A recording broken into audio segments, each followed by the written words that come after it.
Welcome to Clothes Wars, the podcast that has never, and I mean never, met a box of chocolate that they didn't like. I also want to add that as I was writing the intro for this episode and thought about chocolate, I had to go out and dig into our refrigerator for a box of leftover from Christmas Trader Joe's like boozy truffles and have a couple of those just to get myself going. You know how it is. I love a mixed box of chocolates. Anyway, I'm your host, Amanda, and this is episode 154. And guess what? Maggie Greene, the Halloween queen, and so much more is back to help me wrap up our series about laundry. We'll talk about clothing storage, hanging, folding, packing away things for later use, organizing our closets, all kinds of stuff there. After that, Maggie will share her expertise in seasonal wardrobe management, which sounds like it needs its whole task force to do. But actually, it's a really great way to organize your clothing and get maximum wear out of all of them. You might be doing this already. I know I was. Before all of that, we'll talk about the romantic industrial complex and Valentine's Day, because this episode is coming out a few days before February 14th. And I do think there's something about Valentine's Day and the way it motivates people to shop that is indicative of an entire retail industry that looks for new ways to sell us stuff, but also the way shopping is connected to so many different internal and external forces in our lives. So we're going to talk about that today too. Does that sound like a lot to discuss? It sure is. So you won't be hearing much of an intro and an outro from me. We're going to jump right into our conversation. And afterwards, I'll be sharing, this is very exciting. Are you ready? Dun, dun, dun, dun, the theme for our very first audio essay series in 2023. All right, let's get going.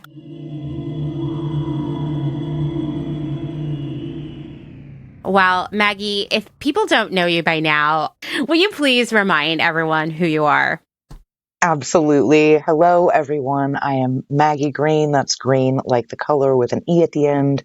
And I am the Chief Everything Officer of Maggie Greene Style, which I describe as an ethical microbusiness on a mission to transform how you see yourself. So I work at the intersection of personal brand and style. And people might also know you as... Oh, the Halloween queen for one, but also your fairy god thrifter, which is kind of a recent moniker and persona that I've adapted. And it feels very fitting to me. So there you go. I love it. So you're back, even though you've just been on the past two episodes to talk about all things laundry. I feel like I have a little bit of a laundry burnout right now where I don't even want to do my laundry this week because I've been in it, right? But we had a few more things we wanted to talk to all of you about when it comes to clothing care. And we're going to talk about all of Maggie's best tips for prepping for the new season with your clothing and thinking about it strategically. But I thought we would get started because you don't call yourself the Valentine's queen, but maybe you are. Valentine's Day is coming up in just a couple days, and I've never actually really talked about Big Valentine on the pod, but I knew you were the person. Hell yes. So tell me your thoughts on, are you the Valentine's queen? That doesn't even rhyme. The Valentine's, I can't even think of a rhyme there. There you go. I don't hate it necessarily, but I certainly don't subscribe to it in a big way. Like I've been with my partner for 8 years now, and so we kind of have our own like unique traditions and things that we do to celebrate.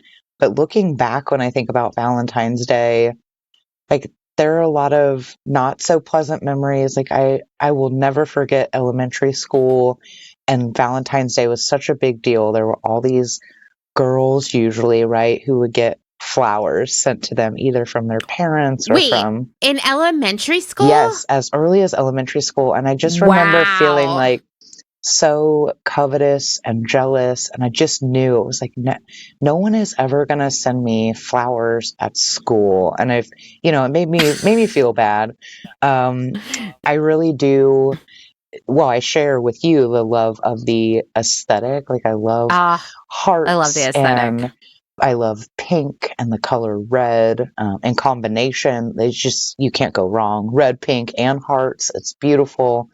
Um, I am passionately anti cut flowers though. I would say like give me a live plant any day of the week over roses are my least favorite flower. So like that imagery is just like gross.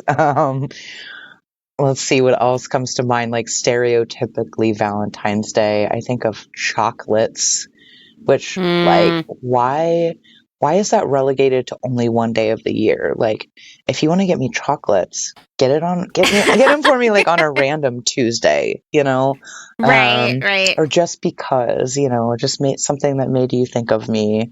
But yeah, generally I think it's a racket. The older I get, like I can just, and of course, like the more experience I've had in marketing too, I can smell it from a Oh, mile away. I was like, I know what you all are doing here, and it is all mm-hmm. about consumption and manipulation and urgency and like just stuff. And so, yeah, it's not my favorite, but my birthday falls exactly 1 week after. So I have that to look forward to. When I think of Valentine's Day, I also think of my birthday. Man, you were talking about people receiving flowers at school, which still blows my mind. It Yeah. reminds me of one of the lifelong disappointments I'm going to be carrying with me forever now, which is that when you have a summer birthday, you never get to bring cupcakes to school. Oh, For some yeah. reason, this is one of those things that I am like well into adulthood, and I'm like, man, I'm really sad that I never got to bring cupcakes to school. It always just seems so fun. Yeah, that's a bummer. A summer I don't know. birthday. I never thought about that. Anyway, I think find that when you ask people about Valentine's Day, it is a very you get very extreme opinions here, and I think it's because either you are in it, like you just love it and you live for this day, or you are like, I have had too many traumatic or disappointing Valentine's days in my life. I Yep. care to avoid it, right? And I did as a kid think it was kind of fun because often we would decorate boxes to get our little Valentines in, and it felt like Oh, getting mail, yeah. which I really loved. As an adult, have found that on most Valentine's Day, I want to avoid it. Especially if you're single, you feel like you should lock yourself in the house and cry, right? Because you don't get to participate in this day. At the same time, the aesthetic of Valentine's Day is really on point. Pink and red, my favorite color combination. I love hearts. I am that person who in the past would go to Target the day after Valentine's Day and buy any like ceramics or dishware on clearance. Because, Oh, yeah. yeah. I don't do that anymore because I have plenty, but I do. I like love that shit. So like you said, you can smell the marketing a mile away. This big Valentine's, the romance industrial complex. When you when you think about it, the romance industrial complex feeds a lot of industries, right? Flowers, you touched on that. Like this is like it's like Valentine's Day and Mother's Day. It's like that's what keeps the flower industry going. And maybe funerals, I guess. Funerals, I suppose, maybe some births Yeah. here and there. Yeah. Lingerie, another one. Like this is like their time. They're gearing up. Jewelry and diamonds, Mm. fragrance, right? Weddings are part of the romance industrial complex. And sometimes I start to think about all of the money that gets spent on weddings every year. And it's like thinking about the size of the universe. I just can't handle it. I have to stop thinking about it. There's also stuffed animals to think about, greeting cards, maybe even, although I do hate to admit this because I love a box of mixed chocolates. Big Candy is really making a killing on the romance industrial complex because it's like nicer boxes of chocolates and, candy gifts for adults. But then it's also like kids give out candy at school, sort of like Halloween, right? There's tons of Valentine's Day Hmm. candy. Like there are those cinnamon hearts. Did you ever like those? They come in like the bag, the little tiny, they're like made of wax and cinnamon flavoring as far as I can tell. Yes, that texture is like unforgettable. I literally just like ran my tongue over the back of my teeth. Like, Right. Oh I my God. remember. Yes. Yes. Yes. And, there are companies who are doing good ethical things within all of these industries. There are people who make thoughtful, ethical, long-lasting, sustainable, inclusive lingerie. There are people who make slavery-free chocolate. There are people who are probably doing all the things right when it comes to flowers. But there are also a lot of much bigger, much worse companies who are really shoving this our way. You know, and I did a lot of thinking about this, and I think a lot of the romance industrial complex, everything that we think Valentine's should be, really all this comes by a lot of us having these ideas of what is romantic or even necessary in a relationship really jammed into our heads at an early age. You know, like if you want to put on your tinfoil hat, it probably starts with like Disney princess movies and Barbies, and it moves into romantic comedies and, you know, romance novels, and even just like media depictions of like celebrity relationships, right? I just got this flash of like in neon letters, heteronormativity. Like it's all focused on this very specific relationship dynamic that's like so exclusive, right? It leaves a lot of people out.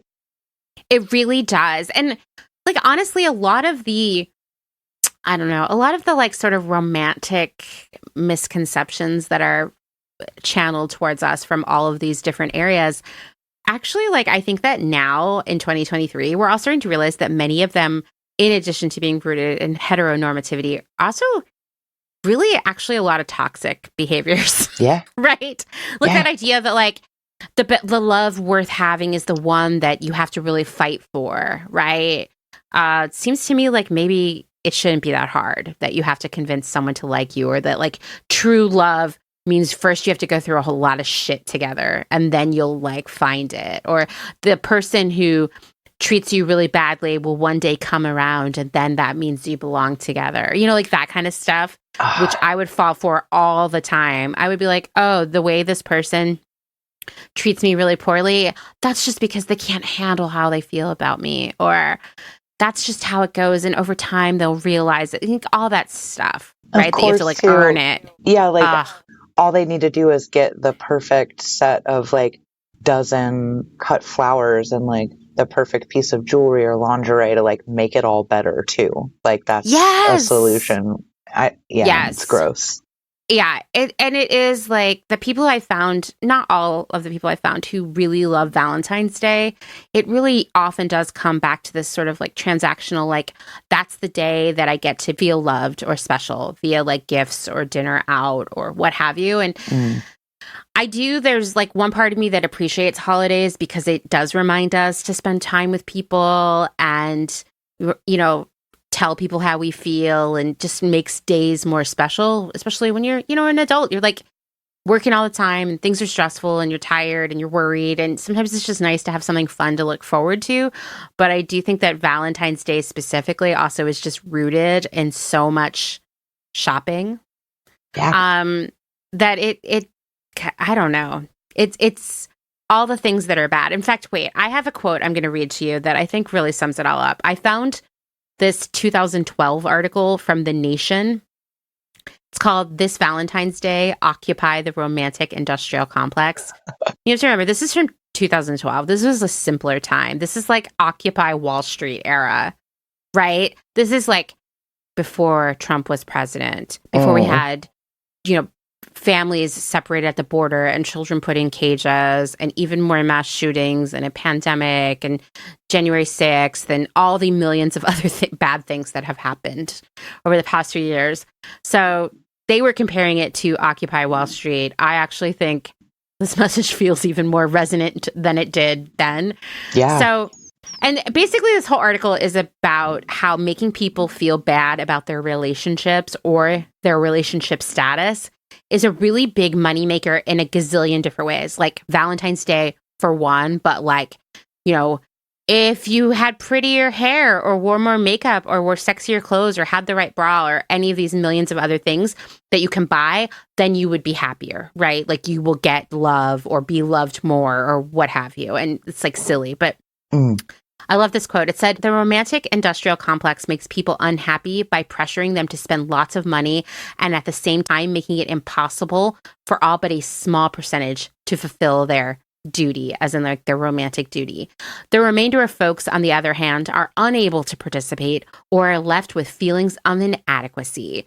Whether people are coupled and can't afford the trappings of romance or are single and focusing their emotional energy on friends, the romantic industrial complex has nothing for them.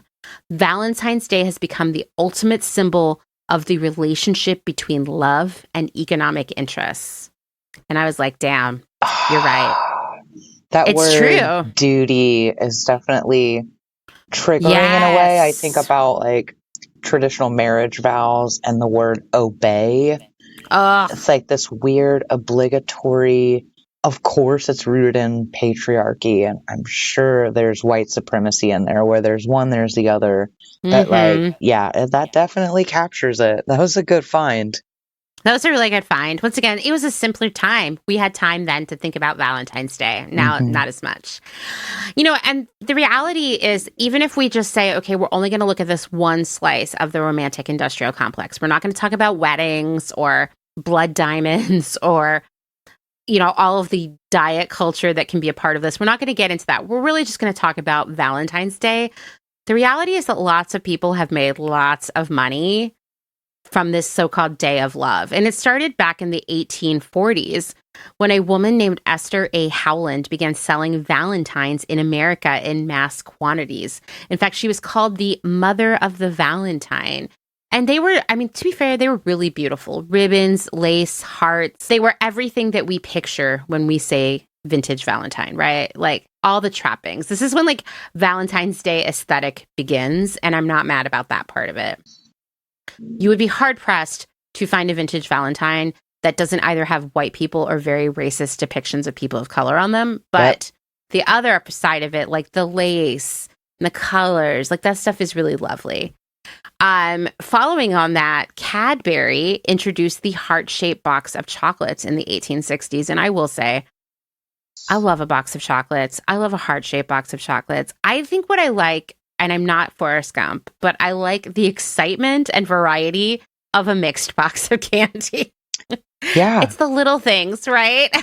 Well, you get like burnt out if it's the same flavor for the whole box. Like, switch it up a little bit. Give me a little bit of excitement. Exactly. And every once in a while you bite into one and you're like, oh, I don't think I like this weird jam that's in this one or something. Yeah. I enjoy that, right? It's part of the fun. Yeah. In 2018, so this was like a few years ago, obviously, but it was the most recent statistic I could find about heart-shaped chocolate.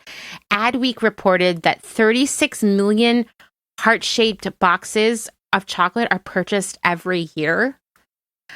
It's a lot. That's a lot. In 1907, Hershey launched Hershey Kisses. And apparently that was a big Valentine's Day candy. Now, if someone gave that to me now, I'd be like, are you serious? Where's my C's? Where's my box of C's? But also Hershey just does not taste as good as it once did. But I was like, oh yeah, I guess they are pretty adorable and romantic. Of course, we have to talk about the conversational hearts, right? Who could Another forget? one that is totally adorable, but really lackluster in the flavor department. Those appeared on the scene in 1866. They were invented by a guy named Daniel Chase. And he was kind of like, Valentine's Day seems like it's a big cash cow. How do I create my own thing that no one else has? And so he invented these candies that had like flirty little sayings on them. The funniest part of the whole thing is that they actually weren't heart-shaped for like 40 more years. They were just discs. Oh, wow. I know, right? Those are still going strong. They are gross. Wait, do you like them? I don't want to hurt your feelings. Some people like gross things. If I remember correctly, they have a bit of a wintergreen flavor, which isn't my favorite. Yeah, The chalky they do. texture is weird, but the verbiage is what really turns me off. We can talk about that maybe later, but yeah, the verbiage is not great. The flavor's not there. Honestly, it's like, couldn't you guys have upgraded them a little bit? I don't know. Yeah. People still buy them. Like, I bet if I went to Target right now, well, they might be sold out because they're a hot item. Oh, yeah. We're close to close enough to the holiday where they might be sold out. That's funny. They might be, yeah.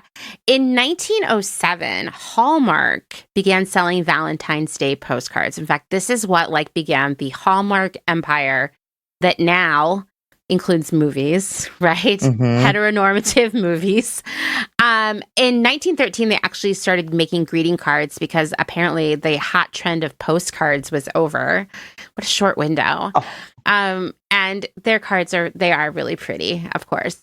But the reality is that people buy a lot of stuff for Valentine's Day. It's more than cards. It's more than lingerie. It's more than candy. It's so many things. It's dinners, right? New outfits to wear to go to the dinners. It's, perfume, and it's probably sex toys and I don't know, new sheets and nights at hotels and romantic weekends away and going to the movies. It goes on and on and on, right? And just gifts in general that may not be Valentine's Day oriented, but are gifts that you're giving someone for Valentine's Day. Total spending for Valentine's Day is expected to reach almost $26 billion this year. And that's the second highest year on record. Apparently, per person, people will be spending $193 on Valentine's Day this year. What? And this is according to the National Retail Federation. And I got to tell you, their analysis is usually right on. So I believe it. Within that almost $26 billion, this one made me think of you, actually. People are expected to spend $7 billion on gifts for their pets, their friends, their classmates, and their coworkers, with a third of people definitely planning on buying a gift for their pet. Wow. So I don't know. That made me think of you because I know your Christmas tradition. Yeah. I mean, ultimately, there is so much waste involved in Valentine's Day. And listen, do what makes you happy. Once again, I respect that holidays can sometimes just be a reminder to spend time with family or friends or tell someone that you love them or do something nice for them or just a reason to treat yourself to a nice dinner out or what have you. I think that's fine. But as a career buyer, Valentine's Day specifically is probably the most stressful holiday to buy for. And of course, everyone buys for it, right? You could probably go to Old Navy right now and they have a Valentine's Day assortment, even if it's not very clear to you. Yeah. It's there and it's grouped together. There's definitely red. There's definitely pink. There may be hearts. There may not be. But everywhere I've worked in one way or another, we bought for Valentine's Day. And the thing about it is, Valentine's Day is probably of all the holidays. Well, I'm not counting St. Patrick's Day or even 4th of July, but of the gift-giving holidays, right? That is the shortest selling window because most people aren't buying Valentine's Day stuff in January. It feels too soon, right? The holiday itself is only 2 weeks into the month, and everything that you brought in for Valentine's Day is immediately obsolete and has almost no value on the 15th of February. It's just how it goes. So you have to be okay, so we have 2 weeks to sell this stuff. And if we don't have it, then people might not buy anything because that's the other thing about Valentine's Day. February is kind of a really crappy month for retail because, Christmas is over. People bought a lot of stuff on sale in January. That's what January is for now, I guess. February comes, it's not spring, right? You're not probably going on any trips. It's winter. You're probably feeling kind of over it, maybe a little seasonal depression. You're not wanting to hit the mall or buy a bunch of stuff. And Valentine's Day has been a great way, and fast fashion has leaned into this as well, to get people to buy stuff for themselves or others when they might not have otherwise. So even if you are a buyer in the apparel space, it's we probably should bring in some red dresses, some red tops, some red underwear, some red socks, something with hearts on it. You just are required to do it. It's just is what it is. It sucks. And then on February 15th, you sit down with your planner and you say, well, it is just a red dress. Couldn't it live longer? Then do we have to mark it down right now? You play that game where you go style by style. Yeah, it has hearts, but aren't hearts kind of timeless? But the thing is, yes, I think hearts are timeless, but the average consumer is ew, is that from Valentine's Day? That's just how human behavior is, right? So Then you get into the more literal Valentine's Day things, right? Like the bags of candy, the actual Valentines, the decorations. I mean, like Target has a huge section of this stuff, right? Hmm. A lot of places throw it out completely, or they're like, everything's $1 right now, basically. And people come in and like hoard it and then never even use it anyway. And it's depressing. It makes me think of Halloween. It's like similar, with the short selling window. And then obviously November 1st comes around and like, but it is different because people will think Right. ahead to the next year. Whereas with Valentine's Day, I don't know. Tell me, right? You're from the industry, so I don't necessarily see that happening. Like it's different. Christmas, you get those people who will come in and buy decorations for next year and they'll probably use them. Or, the classic cliche of like your aunt who goes and buys all the sale wrapping paper. She's going to use that. But no one's like, oh, these Valentines, I'm going to put them away until next year. It just like doesn't work that way. And I think it's because people forget, or people are like, I might not be into Valentine's Day next year. I might not be in a relationship, Like, it's almost like if you plan for next Valentine's Day, your whole life's going to fall apart. You don't want to jinx it. I don't know. It's very strange. And it is just like, I feel like there's more and more of that stuff out there every year. Now, I was interested or surprised, I guess, to see that Valentine's Day spending was expected to be this record high this year, because if there is one good thing that came out of the pandemic, it's that people stopped buying so much seasonal merchandise. And it really started the first year of the pandemic. Remember how it was all going to end by Easter? Right. Well, it didn't, as we know, right? At that time, I was living in Philadelphia. And if you were like, I'm going to brave the grocery store or go to Target or whatever because we need cleaning supplies and cat litter and all these things, you'd go and like the shelves were empty of cleaning supplies and cat litter or the other practical things you went to get. But there were like 40 aisles of Easter stuff on clearance because no one bought it because Easter was effectively canceled, right? And so stores were left with all of this stuff and they were like, okay, we can't do this just in case like the pandemic carries on through Halloween and Christmas. Like we're not going to buy as much of that stuff. And they didn't, right? So that was good. And then I think a lot of people kind of got in the habit of like, oh, I don't actually need to decorate my house for Easter. I don't need like a whole new set of dish towels for Christmas, or sheets that are specific to Valentine's Day. I mean, saying these things out loud sounds really silly, but y'all know that there are seasonal dish towels, right? Right.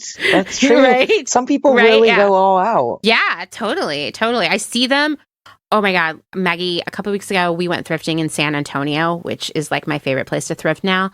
And the first thrift store we went into is huge. It like definitely used to be like a grocery store, something like that size. Whoa. 6 aisles of Valentine's Day stuff. I can't even like wrap my head around that. And Two you is name a lot. it. We're talking stuffed animals, decorations, clothing, linens, books, cards, craft supplies. I mean, I could just go on and on. It was like so much stuff. And I was like, wow, I know that there are people right now at Home Goods loading up their cart with new Valentine's Day stuff. I just know it. And this was all like secondhand. Yeah. If only they knew places like that existed. Right. Right. So yeah, that's the thing about Valentine's Day, right? There's a lot of waste associated with it. It really is like a shopping holiday, for lack of better term. And it just, I don't know. At the same time, like, I'm going to give my husband a gift for Valentine's Day, and we're going to go out for dinner the day after Valentine's Day. Because, like, why not just do something nice for each other? But I'm also not like, where's my diamond ring? And we're buying all new clothes for it, and I've got to decorate the house. I guess I should tell you that I got a dress this year with Valentine's Day in mind. Now, I will not wear this dress only on Valentine's Day, but it was like in my mind when I was looking at it, I'm like, I'm going to make this investment. The first time I style it will be Valentine's Day. But like, yeah, so I mean, I love dressing up anyway. It's kind of any excuse to get a little bit fancy, but Yeah, I have a pink sequin. It's got a sequin bodice and a tulle skirt. So That sounds very amazing. princessy, very pink, and I'm Yeah. excited. I think that's going to be great. And like, that's fine, right? I think that if you were like, this is only for wearing this Valentine's Day, and then after that, it just is going to sit in my closet forever, you know, that would be not good. I do think a lot of people do that. I think, you and I talked about this before, there is this like pressure that if you're going to participate in Valentine's Day, you kind of have to look and dress a certain way, you know, like it has to be like sexy or feminine. And for some people, that's not really who you are. There are a lot of people who are going to go out for dinner on Valentine's Day feeling really uncomfortable. Yeah. You know, wearing shoes they can't walk in because that's what they've been told they're supposed to do. Oh my Or gosh. underwear that are like wildly uncomfortable. I'm You styling that know? thing with combat boots, like straight up. And I'll tell you too, Yeah. because I failed to mention, it is secondhand. I didn't go out and buy a new dress, you know? Um, but yeah, I know what you mean. Like, you know, itchy fabrics and just like skin tight things and Some underwear that doesn't Spanx. breathe. Yeah. Oh yeah, God, Yeah. shapewear. I didn't even think about that. Ugh. Yeah. I mean, I have to say that I don't think I ever did anything for Valentine's Day before I was married because I just was like never in a relationship that anyway, you know, like, and that I would have felt comfortable being like, can we do something for Valentine's Day? Mm. And it's like, you know, for me and Dustin, it's like, we don't eat out very often or buy ourselves nice things very often. So like, it's like, oh, it's kind of fun, right? Like, but I would say that, you know, this pressure that you have to like invest in a whole new look and a new body and a new face so that you can go out for Valentine's Day. I mean, it's I see it. It's visceral, you know? I kind of like don't like going out for dinner on Valentine's Day because I know I'm going to see a lot of people being really uncomfortable. Yeah, I'm glad you mentioned you all are going the day after. And like, please don't put me in a crowded restaurant where like they have this dedicated menu for this special night Oh, and it's like yeah. priced differently and there's just like couples awkwardly clumped together and yeah, like I don't want Yeah, any agreed. of that. Agreed. No, thank you. Yeah. We couldn't get a reservation anyway, and we're going out for shabu shabu, which is not romantic at all. It's just like lots of hot broth Oh, cooking on your nice. table. It's very delicious though. So yeah, that's my thoughts on Valentine's Day. But that said, like once again, it's nice to give people gifts. It's nice to have a special day. So like I thought we could just like for a couple minutes like talk about the sort of slow gifting version of Valentine's Day, right? Yeah. How do we apply everything we know about slow gifting to Valentine's Day? So, for one, spend time together, have experiences together. The other side of that too is like you and I, we can't possibly make the same assumption that the Valentine industrial complex does. Like, not everyone has a partner or is interested in romance or like involved romantically on that level. Like, if Valentine's Day is about love, let's say, right? Like, Yeah. whether you're in a relationship or not, like, self love plays a role. This is totally an opportunity to celebrate that. Um, Anyone that you love, right? Like you were mentioning earlier, spending time with people that you care about. Holidays are a great time to do that. Um, Time is the first thing that comes to mind. Like, I know. like Yeah. sitting down and just like having a conversation together with like no strings attached and no pressure and no agenda even, like let's Yeah. just hang Yeah. out. That's a really great expression of love and it doesn't cost anything. Yeah. No, I think that is so important. And if you are looking just for a reason to care for yourself, Hmm. do something special with yourself. You can also be like, I don't care. It's just another day. And that's fine too.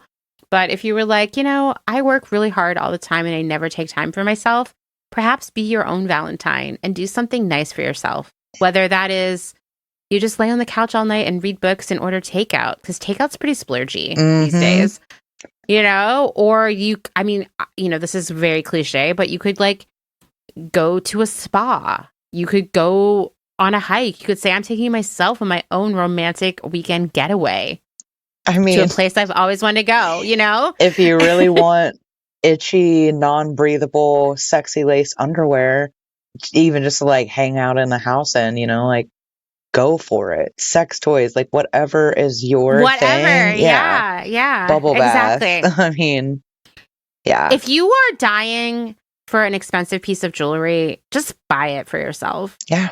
Like whatever it is that's going to make you feel good. Because I do think that sometimes, like, once again, it's really easy with all the things that we have to do to forget to just be nice to yourself sometimes. And not in that capitalist self-care, like, have I got a whole bunch of skincare to sell you kind of way, but just like, what's a thing that makes you happy? Take a day to do it. It doesn't have to be the 14th. It can be the 17th, like whatever. Yeah. But say like, today's going to be my special day where I do all the things I like in one day. I used to do that a lot for myself before I was married, where I'd be like, today, I'm only doing things I like all day long today. Mm-hmm. So I would like go out for coffee, and then I would like go to the comic book store, and I would walk around and watch people. And, I would go to the park and feed squirrels, like whatever, all the things that I just wanted to do in one day. I'd eat ice cream and then take myself out for dinner. And, by the time I went home and went to bed, I was just like, wow, I did all the things that make me happy in one day. Yeah. So yeah, just like a lot of different ways to think about Valentine's Day. And we just wanted to touch on it a little bit because, it is a retail holiday, and it is it's a day that can make people feel really depressed, and it doesn't need to. I do have one more anecdote to share, and this is from like a couple in my life that I care about a lot, my best friend and their husband. Every year they make their husband a heart-shaped meatloaf, which is like, so, yeah, I mean, like before it's cooked, it kind of looks interesting and pink and red. And afterwards it's got like, it's just strange, but it's so sweet. And they do it every year. It's like this really sweet tradition that they share. And I just love it. I'm like, hell yeah. Give me a heart-shaped meatloaf. That is really sweet. So I have a heart-shaped casserole dish. It's pink, and it's like a smaller size. It's not like a big one, but it's a perfect for like 2 or 3 people. And it's from the Martha Stewart collection at Macy's. But I've had it for like many years now at this point. It was like right after Dustin and I got together. I saw it at a Macy's where we were using the bathroom. Oh, wow. And we were like, oh my God. And I was like, it's so expensive though. It's like cast iron. And then he was like, what if you ordered it online and just picked it up in store? I bet it will be cheaper. So we went out of the Macy's so I could get better reception. I ordered it online, and where I had a coupon, and I saved $20 on it, and then went back in and picked it up. I almost feel guilty about how much I gamed that system, but Macy's works under a different financial model that I can't completely understand. So anyway, often when I'm like, oh, we're going to have like a special night together, like we're just going to hang out, or we're going to like rent a movie, or I don't know, we're just like hanging out tonight and we're not like working, we're going to have time together. I will make our dinner in that casserole, but so it'll be something really like, here's a really romantic vegetarian chicken pot pie. I love that. A really romantic enchilada casserole, like that kind of stuff. So if you happen upon a heart-shaped baking pan of any sort when you're thrifting, which I do see them here and there, I highly recommend. I also I'm a big fan of, in general, like it's unusual for us to be going out to dinner this year, but I just was like, really, honestly, I just wanted to go out and have a nice dinner because I don't do that very often. And I was like, fuck it, we're going, right? But normally I really love to cook a special dinner on Valentine's Day just for fun. And I usually like to make like a cake, like a little cake, a heart-shaped cake. And, like one of my go-tos usually, this is not a very romantic food at all, but I feel like it's very luxurious, is I like to make vegetable lasagna. Ooh, yum. Or some other like favorite. And yeah, like we'll have dessert and like make fancy drinks at home. And I always just think, like, I don't really care much about Valentine's Day, but it's like nice to have an excuse to cook something fun. So that's another way to look at it. I want to know if there are any listeners who have ever used a heart-shaped casserole dish, but like what I'm really curious about is like the different non-traditional dishes that they've made. Like a heart-shaped meatloaf is one thing, right? The Mhm. enchilada casserole. What other things can be made into a heart shape and enjoyed for I know. Valentine's Day? I'm going to tell you any sort of thing that is a variation on like a pot pie kind of thing, like a Mm-hmm. shepherd's pie is great in the heart-shaped casserole. When I make a vegetarian chicken pot pie, instead of putting a top crust on it, I put mashed potatoes.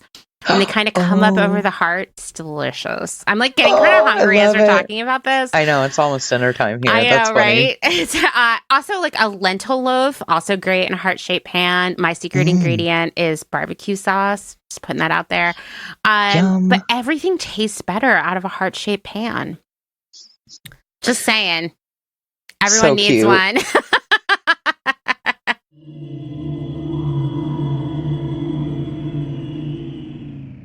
Let's take a moment to thank some of the incredible small businesses who keep Clotheshorse going via their generous Patreon support. Selena Sanders, a social impact brand that specializes in upcycled clothing using only reclaimed, vintage, or thrifted materials, from tea towels, linens, blankets, and quilts. Sustainably crafted in Los Angeles, each piece is designed to last in one's closet for generations to come. Maximum style, minimal carbon footprint. Shift Clothing out of beautiful Astoria, Oregon, with a focus on natural fibers, simple hardworking designs, and putting fat people first. Discover more at shiftwheeler.com. Late to the Party, creating one-of-a-kind statement clothing from vintage, salvaged, and thrifted textiles. They hope to tap into the dreamy memories we all hold. Floral curtains, a childhood dress, the wallpaper in your best friend's rec room, all while creating modern, sustainable garments that you'll love wearing and have for years to come. Late to the Party is passionate about celebrating and preserving textiles, the memories they hold, and the stories they have yet to tell. Check them out on Instagram at Late to the Party People. Vino Vintage, based just outside of LA. We love the hunt of shopping secondhand because you never know what you might find. Catch us at flea markets around Southern California by following us on Instagram at vino.vintage so you don't miss our next event. Gabriella Antonis is a visual artist and an ethical trade fashion designer. But Gabriella is also a radical feminist micro-business. She's the one-woman band trying to help you understand why slow fashion is what the earth needs. The one-woman band to help you build your own brand. She can take your fashion line from just a concept and do your sketches, pattern making, grading, sourcing, cutting, and sewing. The second option is for those who aren't trying to start a business and who just want ethical garments. Gabriella Antonis will create custom made-to-measure garments just for you. Her goal is to help one person of any size at a time, including beyond size 40. To inquire about this serendipitous intersectional offering of either concept, DM her on Instagram to book a consultation. Please follow her on Instagram and Twitter at Gabriella Antonis. And that's Gabriella with one L. Gotta get that spelling right. Dylan Page is an online clothing and lifestyle brand based out of St. Louis, Missouri. Our products are chosen with intention for the conscious community. Everything we carry is animal-friendly, ethically made, sustainably sourced, and cruelty-free. Dylan Page is for those who never stop questioning where something comes from. We know that personal experience dictates what's sustainable for you, and we are here to help guide and support you to make choices that fit your needs. Check us out at dylanpage.com and find us on Instagram at dylanpagelife&style. Salt Hats, purveyors of truly sustainable hats, hand-blocked, sewn, and embellished in Detroit, Michigan. Find us on Instagram at Salt Hats. Gentle Vibes Vintage. We are purveyors of polyester and psychedelic relics. We encourage experimentation and play not only in your wardrobe, but in your home too. We have thousands of killer vintage pieces ready for their next adventure. See them all on Instagram at Gentle Vibes Vintage. Thumbprint is Detroit's only fair trade marketplace, located in the historic Eastern Market. Our small business specializes in products handmade by empowered women in South Africa, making a living wage, creating things they love like hand-painted candles and ceramics. We also carry a curated assortment of sustainable and natural locally made goods. Thumbprint is a great gift destination for both the special people in your life and for yourself. Browse our online store at thumbprintdetroit.com and find us on Instagram at thumbprintdetroit. High Energy Vintage is a fun and funky vintage shop located in Somerville, Massachusetts, just a few minutes away from downtown Boston. They offer a highly curated selection of bright and colorful clothing and accessories from the 1940s to the 1990s for people of all genders. Husband and wife duo Wiley and Jessamy handpick each piece for quality and style, with a focus on pieces that transcend trends and will find a home in your closet for many years to come. In addition to clothing, the shop also features a large selection of vintage vinyl and old school video games. Find them on Instagram at High Energy Vintage, online at highenergyvintage.com, and at markets in and around Boston. Vagabond Vintage DTLV is a vintage clothing, accessories, and decor reselling business based in downtown Las Vegas, Nevada. Not only do we sell in Las Vegas, but we're also located throughout resale markets in San Francisco, as well as at a curated boutique called Lux and Ivy, located in Indianapolis, Indiana. Jessica, the founder and owner of Vagabond Vintage DTLV, recently opened the first IRL location located in the Arts District of downtown Las Vegas on August 5th. The shop has a strong emphasis on 60s and 70s garments, single-stitch tees, and dreamy loungewear. Follow them on Instagram at Vagabond Vintage DTLV and keep an eye out for their website coming fall of 2022.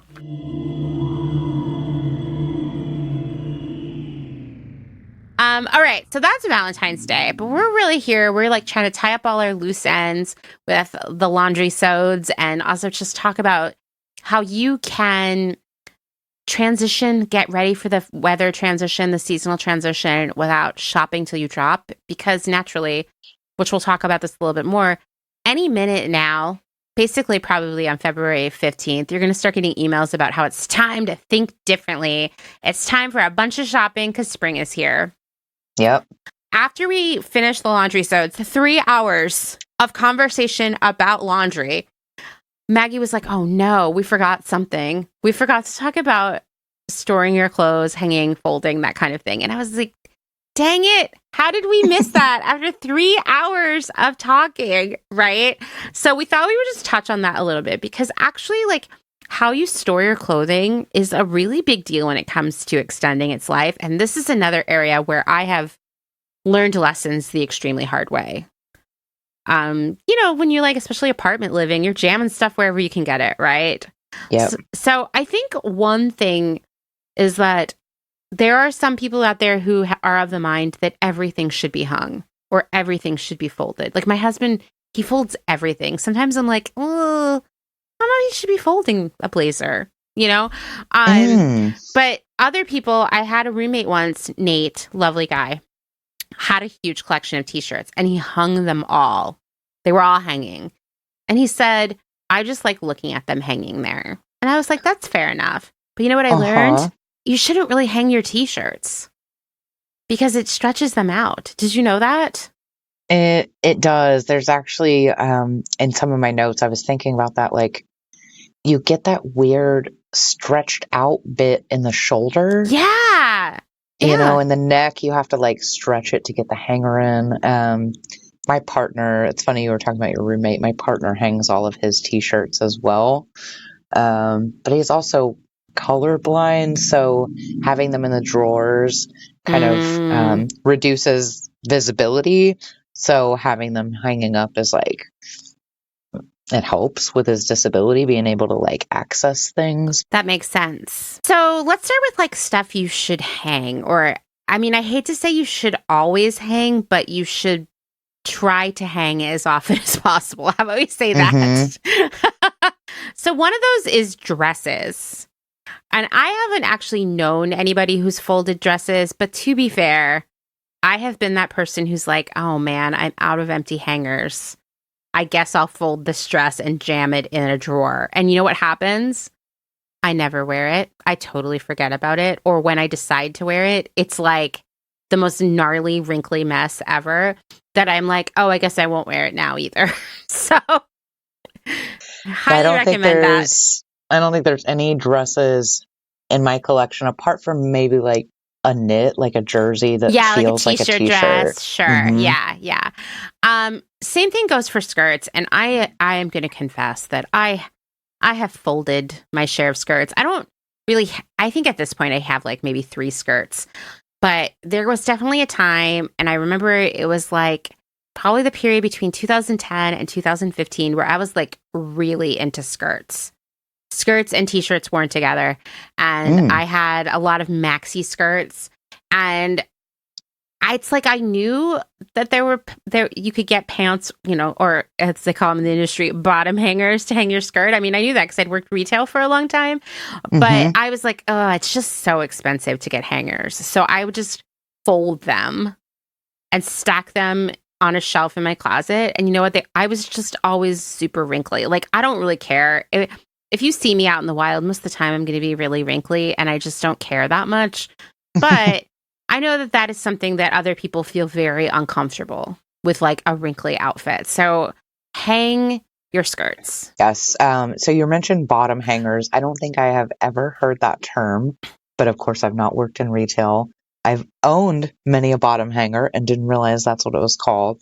I think normal people call them pants hangers. Normal people. Yeah. So pants hangers work great as skirt hangers, but there's also this really cool thing. I think it's called a skirt hanger. It's pretty heavy duty metal, and it has these little prong kind of bars that like lock in. You can unlock them and then reposition them, but it's a stack of 5 or 6 of these bars, so you can Yes. hang multiple skirts on the singular hanger. It is amazing. I don't know. I think the one I have is like a hand-me-down from my mom. I have no idea where it came from, but I was like, this is freaking genius. It really is. I used to look at those, and also the shoe organizers that go over the back of your door. Those 2 things, I was like, when I have those, that's how I will know I'm a sophisticated adult.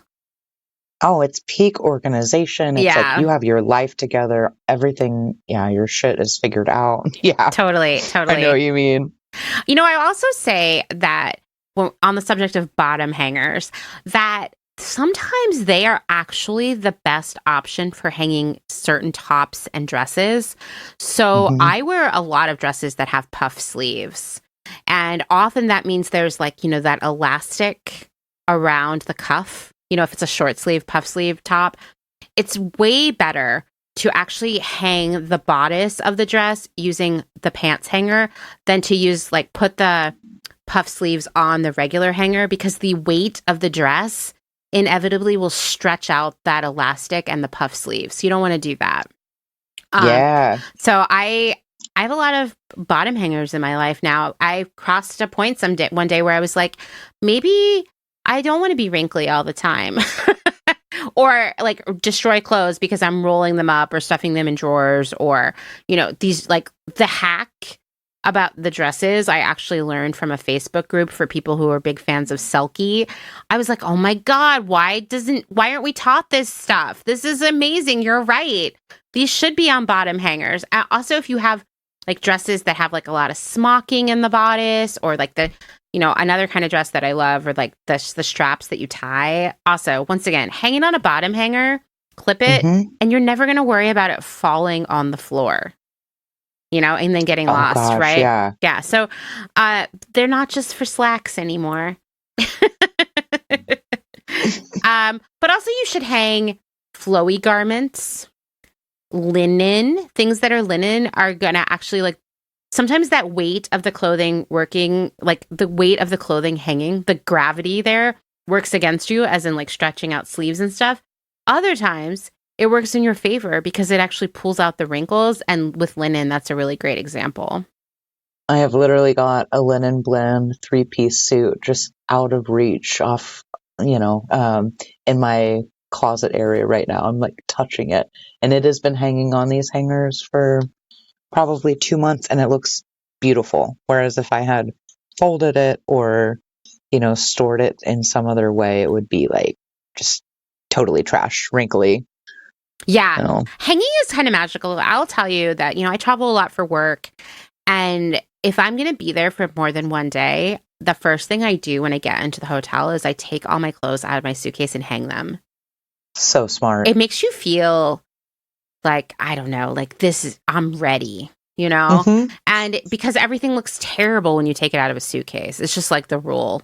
It's just how it goes. You know, I've tried rolling, I've tried compression bags, I've tried all these different ways of folding and packing, and ultimately everything is just needs to hang when you get to where you're going, and it will look fine. So you know, if you stay in a hotel more than one night, hang up your clothes. You should always hang coats. That one probably seems like pretty obvious, but I'm just going to say I know some non-coat hangers in my life, you know, who are rolling up coats or folding them. Slacks, for lack of a better term. That's my grandma's term for pants that aren't jeans. What do you call them? Have you heard the term hard pants as opposed to soft Okay, pants? wait, tell me. So soft pants is like, it's pandemic chic, right? Like yoga pants, athleisure, sweatpants. So this like return to work, return to office kind of movement, now that things are gotten a little bit safer. This term hard pants has emerged. Like, we don't want to go back to hard pants. We've been in PJ pants and sweatpants for 3 years. Like, what are these hard pants? Yeah. I feel that. I get it. I agree. Down with hard pants, up with soft pants. So I guess I would be talking about hard pants for hanging.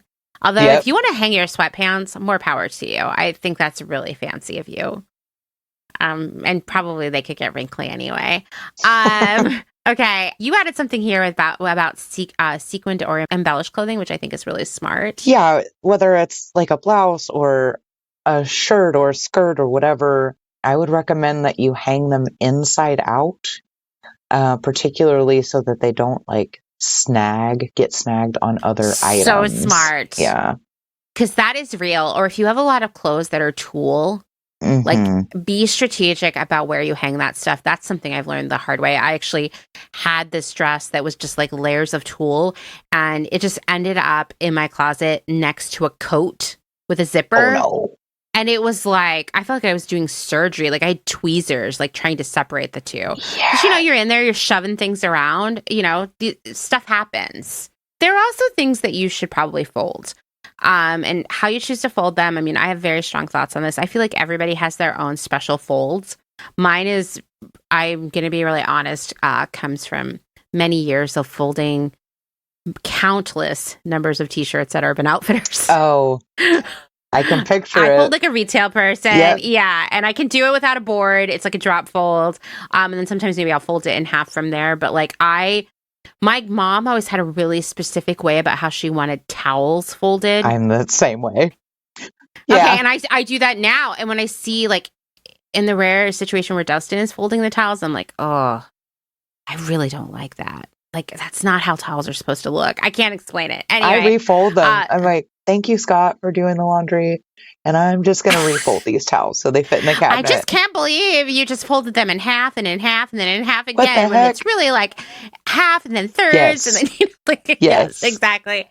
Yeah. So how you want to fold is up to you. But everyone says, including Martha Stewart, so it's real, that you should always fold t-shirts. Unless you obviously have extenuating circumstances. Like with your partner, that makes perfect sense to me to hang them.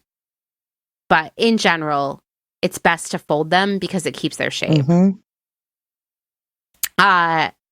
Bulky sweaters. I don't have a lot of sweaters. I'm not really much of a sweater person because they're itchy. They make me hot. I'd rather wear 10 layers of clothes than one warm sweater. I don't know. I don't know what that says about me. But I have a few sweaters that I have inadvertently hung. And suddenly they're like 5 times the size they were before. Yeah, like all long, like a noodle hanging on there. Way long. Yeah, like noodle arms. They always get noodly arms, right? Yep. Or like they get pulled up in the shoulders and you're like, what is going? Is this like a puff sleeve now, kind of? But it's not. That's what I was talking about with the t-shirts. It's the damn shape of the hanger and the weight of the garment on it. It's like these little pinch marks in the shoulder. It's so annoying. Yes. It's really annoying. Yeah, yeah. And you were saying that like really you shouldn't hang even a cardigan, right? Yeah, the same thing will happen. Like I would say, like the folding is not limited to bulky sweaters. I would say any sweater, really, like any cardigan, any like knit like that. Because it's gonna mess with the shape. It's gonna stretch out the shoulders if you put it on a hanger. So I roll them up like Marie Kondo. I can fit way more in this limited space that I have by rolling them. It does help cut down on wrinkles, although the same is not necessarily true when it comes to a suitcase environment, as you shared. Somehow it's like magical, like little gremlins get into your suitcase and like crinkle everything Oh, up. yeah. Because I do, like when I pack, I use like compression bags and I roll everything. Like I fold and roll because that's how you get more stuff into your suitcase. Listen, I have tried all of the ways to pack, and like that's my technique, and I'm sticking with it. But no matter what, no matter how hard you try, everything comes out real weird. I think it has something to do with the pressure changes on airplanes or something. I don't know, but it always. I'm like, what? Some kind of science. You are a shell of yourself when I unpack. Yeah, I think you're actually inspiring me to, because I do hang my cardigans, but now that we're talking about it, I'm like, what am I doing? You're right. I should be folding them. Yeah. Or rolling them so they take up less space. So you're really inspiring me. Another thing you're not really supposed to hang is activewear. And at first I was like, who would be hanging their leggings? But then I was like, no, they would be. Because you know what? You go to the store and sometimes the leggings are hanging. Don't hang. Like the thing about anything that has stretch to it, the sheer existence of gravity will make it stretch out. Even if you're like, what? It's only going to hang there for a day. I'm telling you, the weight of a garment it makes the fibers stretch out. I'm having flashbacks to our laundry 2-part episode 2. Activewear is like predisposed to certain smells, especially if you're like really active and it's like your go-to workout garment or set of garments. Like, I don't know if I would necessarily want to hang them next to like my blazers and my dresses, and I don't know. It's like a contamination factor or something. I don't know. It's very true. You know, I used to do a lot of hot yoga where like, you know, you leave and your clothes are like soaked, right? And even though I would wash them immediately, they always had this smell that I found kind of comforting. I was like, oh, I identify this smell with, you know, going to yoga class and feeling really great afterwards. But it is not a smell that I maybe would want to have at work, you know, or on my really sexy enchilada casserole and a heart-shaped pan date, you know? Right. Right? Yeah. So another thing, like, and this is kind of on the subject of stretchy clothes, is jeans. Because, once again, odds are very high that your jeans have stretch to them, that they have elastane fibers, right? Like, you have to work really hard to find jeans that have no stretch in them. Yes. In this day and age, right? And unfortunately, once again, jeans are really heavy. So what's going to happen is the weight of the jeans are going to start to stretch those fibers, often kind of permanently, kind of from the top down. So you could end up with like weird sort of like baggy thighs or losing the shape in the waist or the butt. You know, and it's just like over time, it kind of spreads downward. I mean, also laundering them a lot does that. And the elastane fibers in general are way more delicate than we give them credit for. And of course, it's ironic. It's the same with a lot of synthetic clothing, that it like is delicate, yet will live in the landfill for centuries. You know, like there was, I think it was last year, approximately 9 million people sent me this image of, I'm sure you've seen it, of the jeans that had been like left outside to decay, and all that was left of them was the plastic elastane fibers. Oh my God. And it was creepy. Yes. It was creepy. That's real, right? And so, you know, I understand why stretchy jeans are better, especially because hard pants are hard, make them a little easier, right?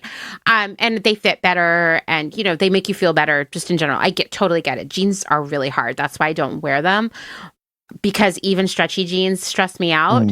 But They're too hard for me, I guess. Yeah, I'm a you're soft, team soft pants. team soft pants. The reality is, like, at this point, I guess I would say that like elastane fibers in jeans almost feel like a necessary evil. So rather than saying like, oh, I can't wear jeans or I feel bad for wearing jeans, just make your jeans last longer. Mm-hmm. We talked a lot about laundry care for jeans in the last episode. If you haven't heard that, go listen to it. But also just like, don't hang your jeans up, right? There are all these little things you can do to make them last longer.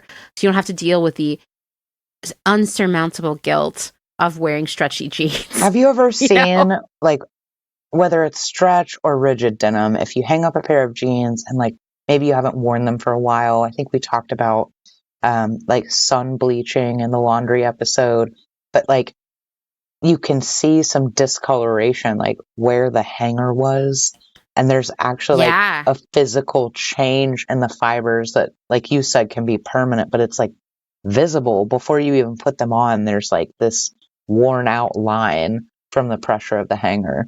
We don't want that. Yeah, jeans are so interesting. Yeah. Can I just say, like, they have this reputation as being like really, I don't know, like rugged, like, tough fabric that should last forever. But like the color specifically on them is doing a dance basically at all times. And I read, as we were working on our laundry episode, so many different articles about all of the different ways you can extend the life of your denim and how it's specifically, the issues with preserving your denim they come in two categories. One is the elastane fibers that we were talking about and like making sure that they don't break or get permanently stretched out. But the other one is the color and how the color will kind of move back and forth. And I actually was like, that's why all of my t-shirts and stuff had a weird color when I would wash them with my jeans, like in college, because I would do it all in one load. I was trying to save money. It was because just a little bit of color was transferring every time. Not a lot, not enough to be like, oh, this whole load is ruined, but like a white shirt might just look a little tiny bit dingy, right? Yeah. But one of the things I read that I was just like, wow, if you need a way to illustrate in which you have to be more careful with your jeans than you think, is that if you dry them in the dryer, which is highly unadvised, but I know that some jeans kind of have to be to regain their shape, which we talked about, you should get them out of the dryer immediately after the cycle is running, because even just the way they're laying in the dryer may cause lines to form in the color. Oh, I've much seen like that. what you were saying with the hanger. Yep. Yeah. So interesting. Once again, team soft pants over here, Another thing that I have learned the very hard way, in fact, one of the last places we've lived in the past few years, we lived in this townhouse in Philly, and the basement, I guess it was a row house. Townhouse sounds way fancier. It was a row house and had a basement, but the basement wasn't as dry as you might think. And a lot of our clothes got moldy down there. Now, it wasn't wet down there. You know what I mean? It just had just enough humidity for clothes that were being stored down there to start growing mold on them. It doesn't take much. It doesn't take much. Like, be really careful about where and how you're storing clothing. Like, I grew up on the East Coast. You've got hot summers, very cold winters. And so I am very much the person who's like, okay, it's time to pack away my summer clothes and get out my fall clothes and vice versa. And I actually love that tradition so much, by the way. Even in LA, where it was kind of the same weather all the time, I'd be like, it's time to pack away my winter clothes. And it was like one box. But then when it was time to pull it back out in like October, it was like, oh my God, all these new clothes. Yes. And it felt like fun. Like I was marking some time there, right? Be really careful about what you're storing. And like, if you are storing things in a basement or an attic, unfortunately, you probably need to put it in a plastic container. Yep. Something airtight, watertight. No cardboard boxes, which is what we did in Philadelphia. We lost a lot of stuff because the cardboard boxes themselves sort of, I don't know, they disintegrated into this other substance that was neither solid nor liquid. It was just in between, They're porous. They like swell up and suck up all that moisture and just like disintegrate. Yeah. Yeah. I mean, I have ruined shoes, bags, clothes by not properly sealing them up. And, I'm not a huge fan of plastic, as you all know, but like a nice big airtight plastic tub for your winter clothes or your summer clothes is $20 well spent. Oh yeah, you're going to hear me talk about that a little bit in kind of our final segment. Ooh, I can't wait. They last forever, right? Take care of them. They're reusable. Lots of different purposes, but yeah, especially for clothing storage, you want it airtight and watertight. Totally. Spend the money. I'm not telling you all to go join Costco, but my favorite clothing storage containers are from Costco. They are enormous. They're probably like 5 feet long, and they're black with yellow lids. And if you ever see anybody with them, they definitely got them at Costco. Yes. Yeah. I think I have 2. Yeah, they're the I best. have 2 like and that. They're tough as shit. Yes. Yeah. Like one fell off of our moving truck and it like everything was fine. Just like bounced up. Practically, right? It probably left a dent in the road or something. Because those things are like the tanks of storage. And they're not expensive. Like, we bought like 5, like, I don't know, 8 years ago and we're still using them. So, and they're huge. I'd highly recommend just doing that because I definitely for a long time would try to store stuff in cardboard boxes or garbage bags or just plastic bags or whatever I had lying around. I definitely would be like, oh, I'm just going to store it in this vintage suitcase that I thrifted. Nope, and nope. Everything got moist, mildewy, or got moths. That happened once. Oh, yeah. Yeah, and the idea is to like extend the life of your stuff. So sometimes that means a little bit of an investment or just like a little bit more of, I don't know, like strategy. Yeah, awareness. Like, if you know there's humidity in an area, there are ways to like mitigate that. If you're not doing dehumidifying because we're trying to conserve energy or whatever, like, yeah, go ahead and go with the Rubbermaid tote or whatever. Yes. It'll save you a lot of heartache and money and time in repairing your garments later down the road. Totally. Especially if you have a lot of like, I don't know, if you have a very thoughtful wardrobe, you probably have an attachment to the things in it, right?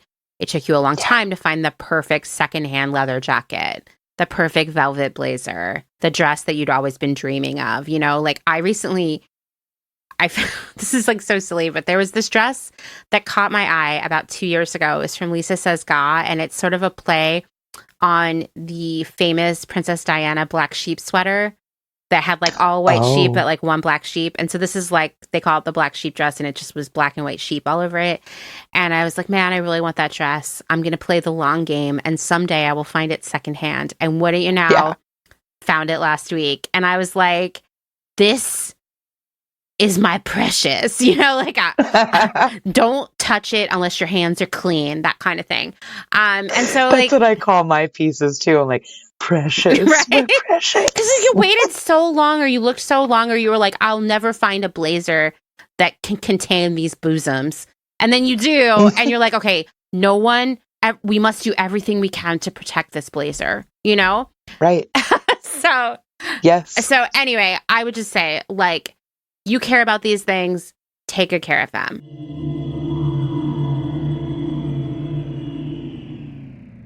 If you're enjoying this episode, then this is a great time to remind you that my work here at Clotheshorse is made possible by the support of listeners like you, just like NPR, and these great small businesses. Please go give them your support.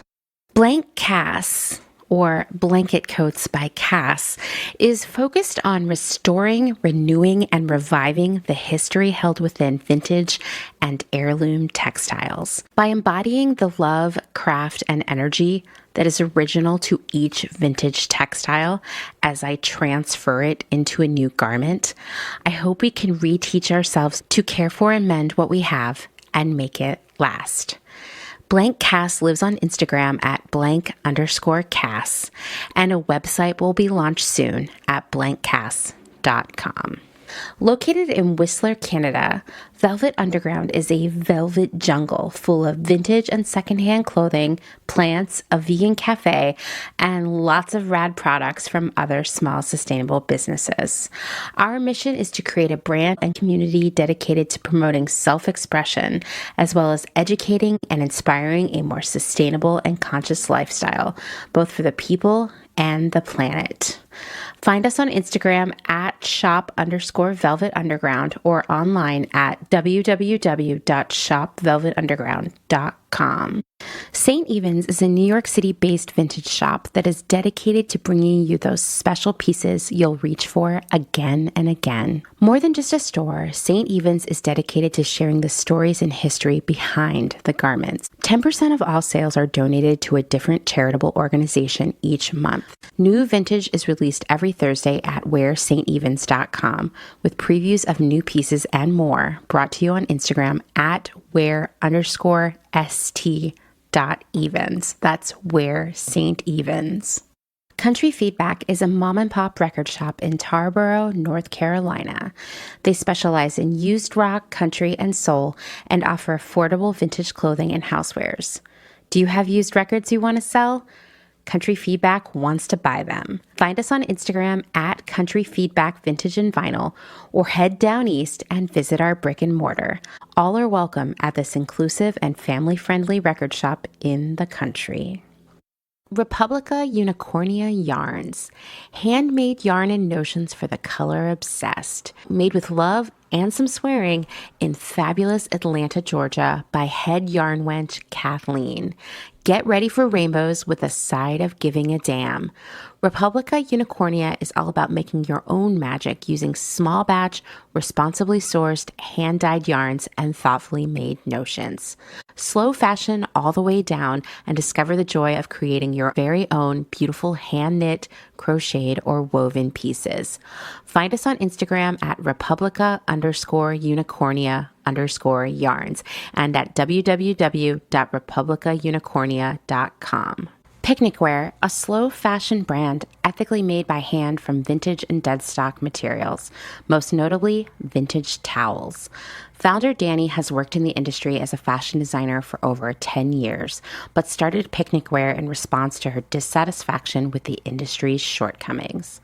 Picnic Wear recently moved to rural North Carolina, where all their sewing and accessories are now designed and cut, but the majority of their sewing is done by skilled garment workers in New York City. Their customers take comfort in knowing that all their sewists are paid well above New York City minimum wage.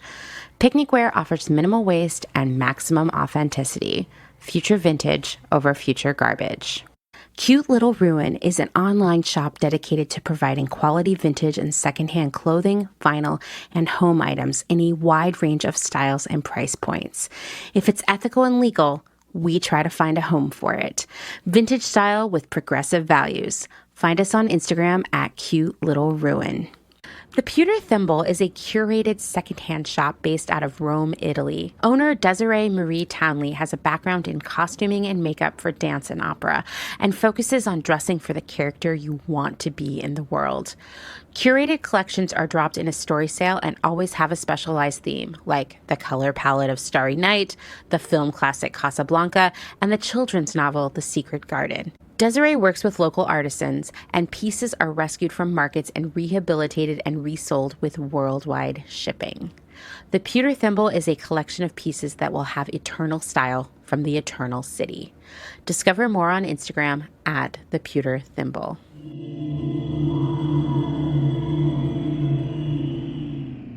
So that's a great transition into what Maggie's here to teach us today, because Maggie helps a lot of people make better choices about their wardrobe and be more thoughtful, right? And this, I'm telling you, February 15th, you're going to start getting emails trying to sell you sandals, swimwear, shorts, clothes that you probably can't even wear yet.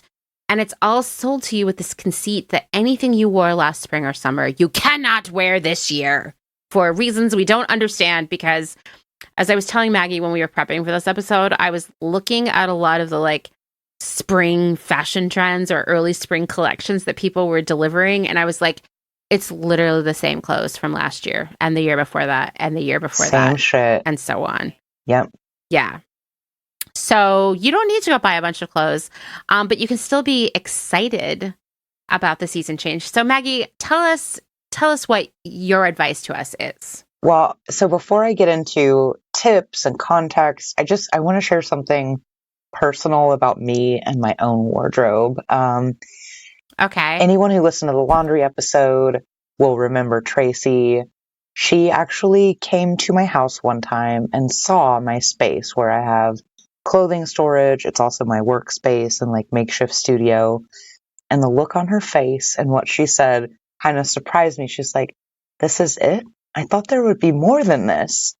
So the context behind that is like the clothing that is out and accessible to me is only that which is going to be worn over the next several months for this current season. So I have long-term storage of, like, well, right now it's my spring summer stuff, which I'll tell you all about that Mm-hmm. process. But one thing I don't think I've ever said out loud publicly, and Amanda, I trust you with this, listeners, hold it dear. I am so intimately familiar with my wardrobe, down to every sock, every pair of underwear. Like if I let myself just close my eyes, I could literally picture in my mind and kind of account for every piece. It's like this very close, intentional, deliberate relationship. So, yes, I mean, there are many pieces that I treasure.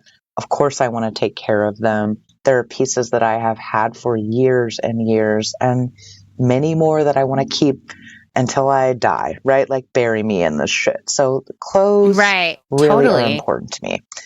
So, we're talking about climate control and like being aware of the elements when you're talking about storing your things.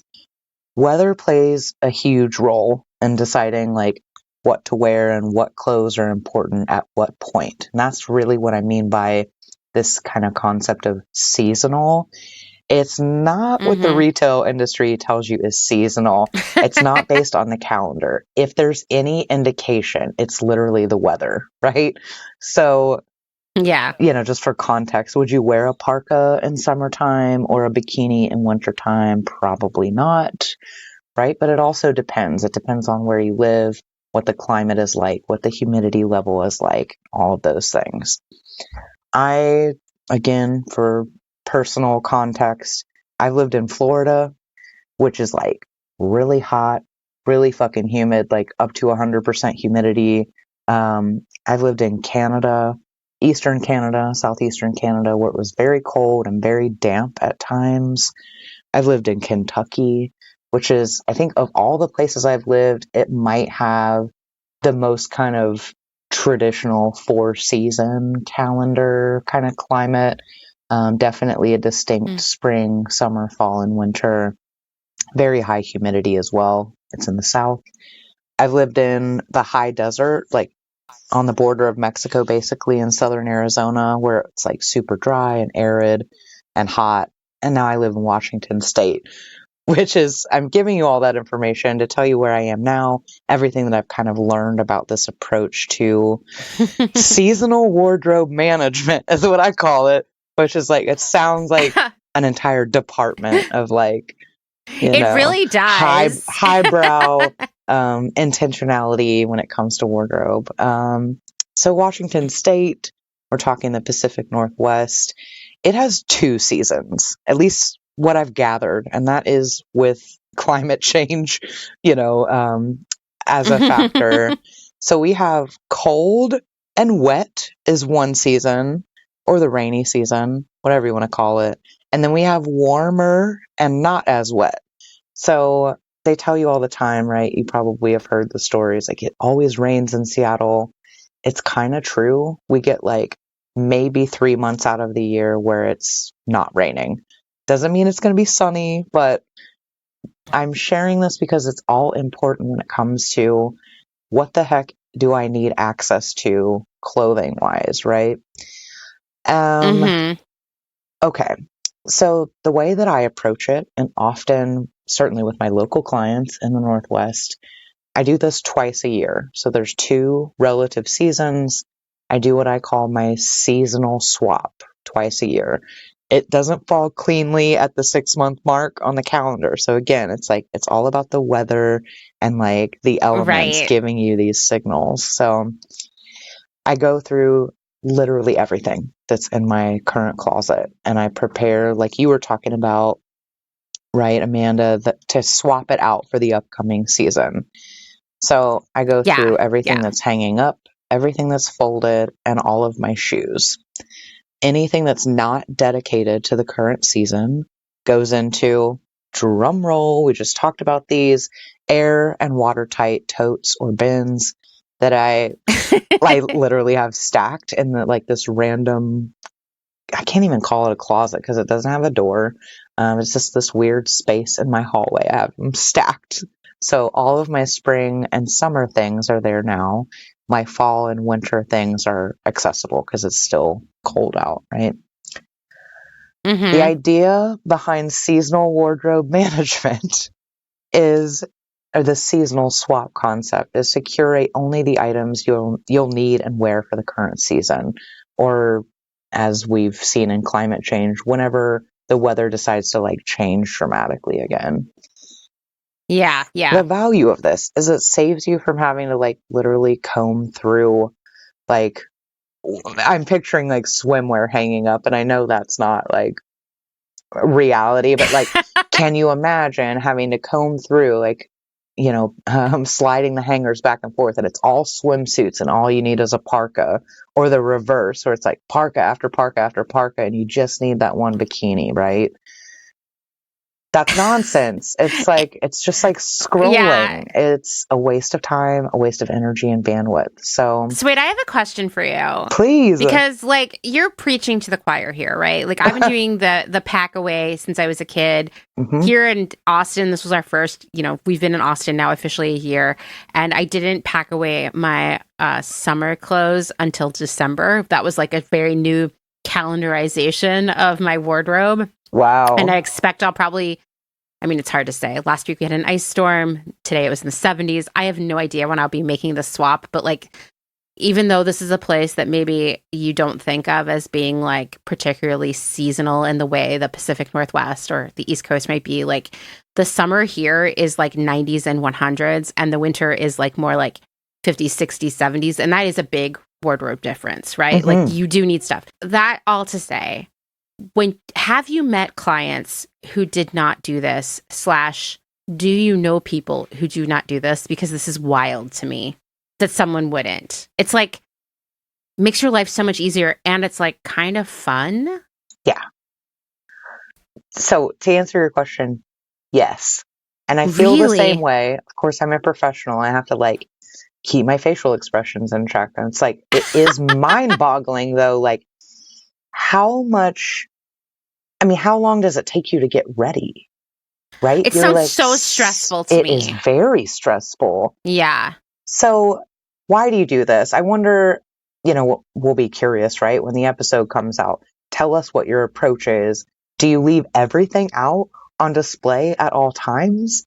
Or do you parse it out according to season?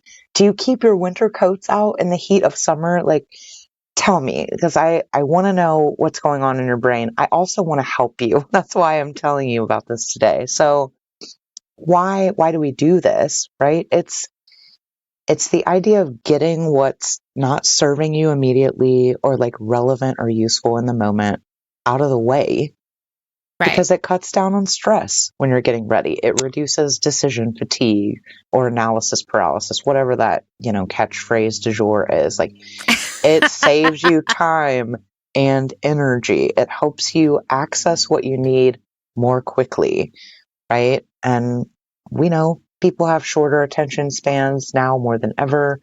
If you have time to like doom scroll on Facebook, I get it. Maybe you have time to comb through your parkas to get to your bikini, but I don't recommend it. I mean, like every time you talk about the parka and the bikini being side by side, I have so much anxiety because that over time the parka is going to sort of envelop the bikini, and then you'll never find it. It's going to disappear. Where the hell did that bikini go? Guys, if you're listening to this and you have your swimwear and your summer rompers hanging next to your parkas, please just don't tell me. I'm getting too Yeah, stressed. maybe keep that to yourself. And also just like side note, it is absolutely a privilege to have access to additional space. Like maybe you don't have a choice or the resources to like separate things out and do short and long-term storage. I get that. In that Totally. case, put your bikinis on one side of your closet, completely opposite from your parkas on the other end. Even if like the space is 2 feet wide, just don't put them next to each other. Or get a small box and put them on the inside that box on the floor of your closet. So they're There you just go. separated. Because, like, I definitely, one of the places I lived in, I mean, I've actually, when you rent, you don't get a lot of good closets. Let's be real. And one of the places I lived in, which was this, like, it was a really big studio, but it was still a studio in LA. And the closets were horrible. Like, two of them weren't even, like, deep enough to hang at hangers. Oh, And no. I had to do all kinds of crazy, just like, it was like Tetris of containers and boxes and bags and stuff to store things. And when you're talking about the bikini and the parka, it's giving me flashbacks of opening one of those doors and how things would just fall out on me. Or like, there was stuff in there that I couldn't find until I moved, So That's the worst. it You're was the like worst. looking for one thing and it's Yeah. buried. Yeah. It was just terrible. So I think that for me, that was a really important lesson, and sort of hacking the space that I have in a much more effective way, and how it will like save me time and stress down the road. And, everything that Maggie is talking about right now is worth it, because life is stressful enough. And then when you can't find your swimsuit because someone asked you to go camping this weekend and you need it, and you're like pulling out your hair over it, you won't have to do that anymore. You'll be like, oh, that hangs on the other side of my closet, or I moved that into a box for the winter, or what have you, Exactly. Make it easier for yourself. Like that's why Yeah, we're here, to help you take exactly. these small steps and actions to like make things easier for yourself, help your clothing last longer, help like get more airtime, right? Because clothing doesn't have value unless it's being worn. I know That is that's, so true. yeah. That is so true. All right. So again, this is me personally, but also when I work with clients, we take a similar approach as long as like it resonates with them. So like my personal preference when I'm deciding on what stays and what goes into seasonal storage, it kind of comes down to color and texture. So again, personal preference, everyone might be different. That's not to say you can't wear like neon colors in December and January. So bear with me here. For the fall winter season, again, it's combined because I'm in the Northwest. I like kind of rich and moody colors, like darkness and decay, like everything about fall, right? Like rusty and navy and deep greens and things like that. Saturated reds, lots of navy blue and black. It's actually my favorite wardrobe season because it comes with some really cool feelings, like textures. I'm pretty sensory oriented and like sensitive skin wise to certain textures. But things I love about the fall winter season that you're not going to see in spring or summer: corduroy, right? Velvet, flannel, leather. Although I have heard about people wearing leather, particularly a mini skirt, the story I'm thinking about, in Southern California. And I was like, leather in summertime in California? But it's a different climate, right? It's arid there. It's Yeah, very it's dry. totally different. It's so like, it's so different than even Austin, where I live, where like I would never wear a leather skirt in the middle of summer here. I would die because of the humidity. Yeah, But in LA, like no big deal. And did right. it regularly. Yeah. So other fall winter textures, tweed is a personal favorite, wool and wool blends. It's also tight season and boot season, which is like Mhm. love. I also like outerwear is one of my favorite garment categories of all time. So I have a real affinity for coats. Nothing like a statement coat. So that's what I think about when I'm deciding Like, is this a fall winter piece, season number 1, or is it a spring summer piece, season number 2? Again, Mm-hmm. colors and textures. For spring and summer, I prefer bright and bold colors like the neon that I mentioned, or even pastel, punchy kind of hues. Mm-hmm. Look, I'm a fat person too, I should say that. Like, but also human beings and like hot areas like the groin, we need breathability in summertime. We need to be able to breathe in warm weather. So like natural fibers like, oh my God, 100% cotton, nothing beats that, right? Linens, Mm-hmm. chambray, rayons, twill. Twill's a little lighter weight than say a tweed. Nothing synthetic or like super heavy. So the opposite of what you might find in the fall winter mix. Movement and drape for me are really key. Again, as a fat person, but also like if it's hot outside, I don't want anything clinging to my body. I get sweaty and like just feels gross on my skin. Mm-hmm. I also, this is like, it's my professional opinion, but it's also my personal opinion that spring, summer is like the only time that open-toed shoes are accessible. People might get upset with me over this. And of course, if you're like in a tropical or really temperate climate, like that doesn't apply. And I'm not saying this is a steadfast rule because I've seen Mm-hmm. some pretty cute styling with like socks and peep toes. But think about precipitation. That's all I'm going to say. Just think about that. Well, I mean, I lived in Portland for a big chunk of my adult life, and it's Right. a very similar climate to Seattle, obviously. And the thought of wearing like socks and sandals in the wintertime, but I'll tell you, and I don't know if you see this a lot in Seattle, I never ceased to be amazed when I moved to Portland, coming from the East Coast and also living in Chicago for quite a while, where the winters, they really winter, right? They go Mm-hmm. hard. There were a lot of people who would wear like sandals all year. Like I'd be walking down the street in January in Portland, Oregon, and it's raining. It's like misting, right? And it's chilly. And I'm just walking by people in flip-flops. Do you see this in Seattle in the same way? I have seen it. I don't know about flip-flops, but like those athletic slides, I see a Oh lot of yeah. those and like I'm Birkenstocks. I'm low-key jealous of those people because I just assume that they have like a higher threshold for discomfort than I do. And I'm like, wow, you're I really guess doing like it. if my feet get cold, it's over. Like my whole body seems chilled to the bone. So like, yeah, the Yeah. idea of sandals in wet weather, cold weather, it just makes me so uncomfortable. It I stresses me get out like the parka and bikini hanging next to each other it stress really you out. does. I'm like, no, not soggy feet, please no. Yeah.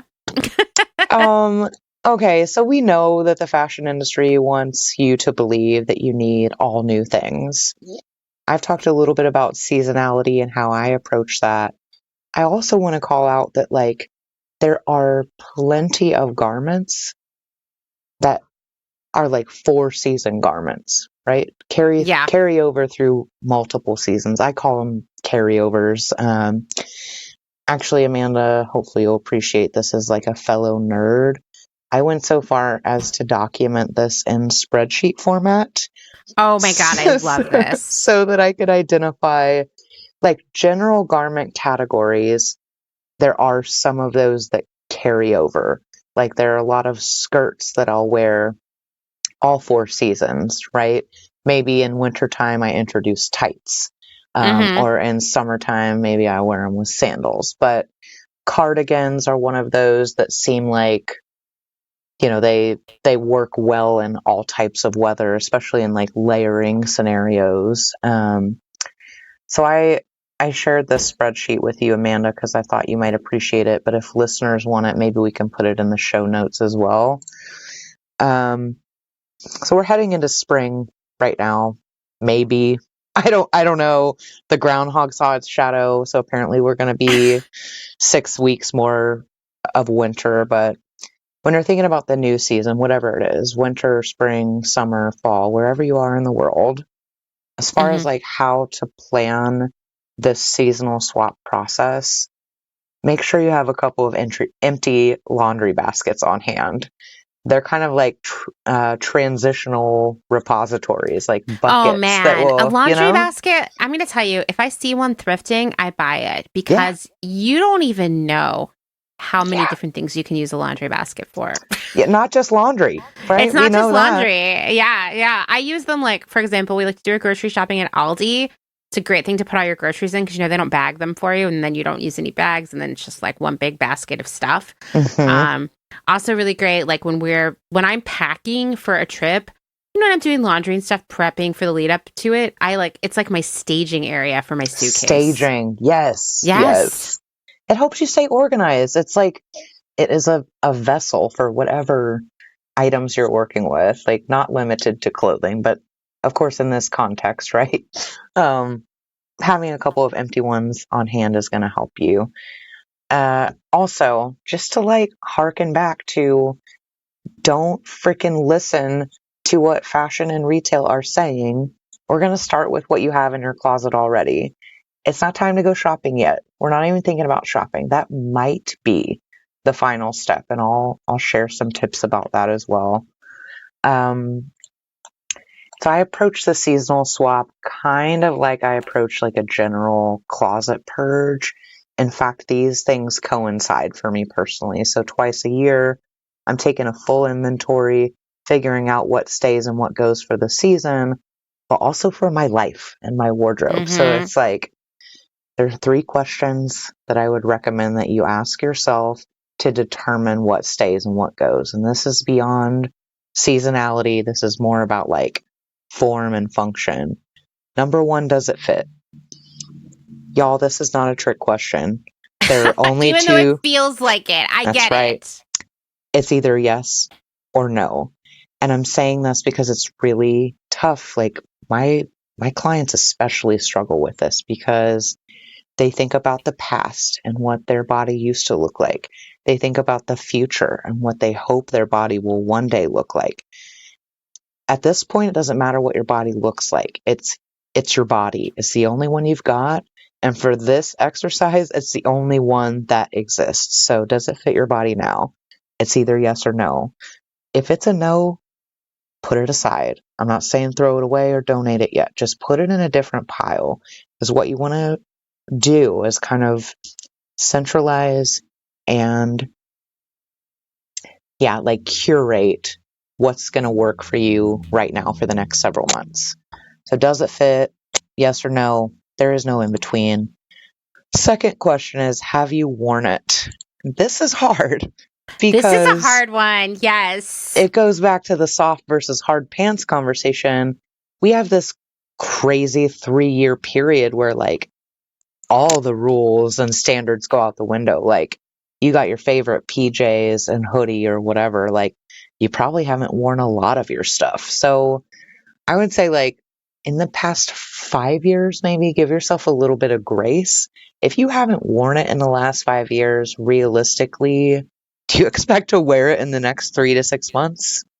Probably not, right? I think that's a really good call out because a lot of our wardrobe has a lot of emotion Yeah. and sort of like self-created narrative wrapped up in it.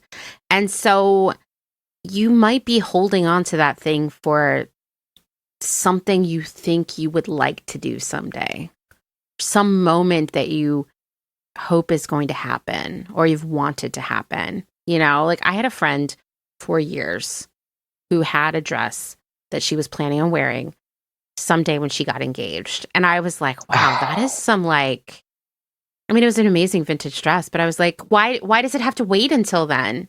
You know? I would wear it to the grocery store. I would have been like, friend, Exactly. let's go to Yeah. brunch. But I think that one is maybe like a really extreme version, but I do think Yeah. that there's sort of like, oh, I bought this dress one time and it didn't fit me, but it's going to fit someday when I do this thing, right? Or I'm saving for this for when I travel to the Caribbean on a tropical getaway, right? Someday I'm going to do that. Or Someday. I'm saving this for when I fall in love. Or, I mean, there's like a million things that end up with you having a bunch of stuff in your closet you don't actually wear and that you're like shuffling around. That's right. Exactly. Like someday is not today. Yeah. 25 years ago is not today. We're dealing with like the here and the now because that's all we have to work with. That's all we can like touch and kind of control in this moment. I'm glad you mentioned the like meaning and narrative behind clothes. That kind of leads into the third and final question. When you're vetting your garments, right? You're taking inventory. Does it resonate?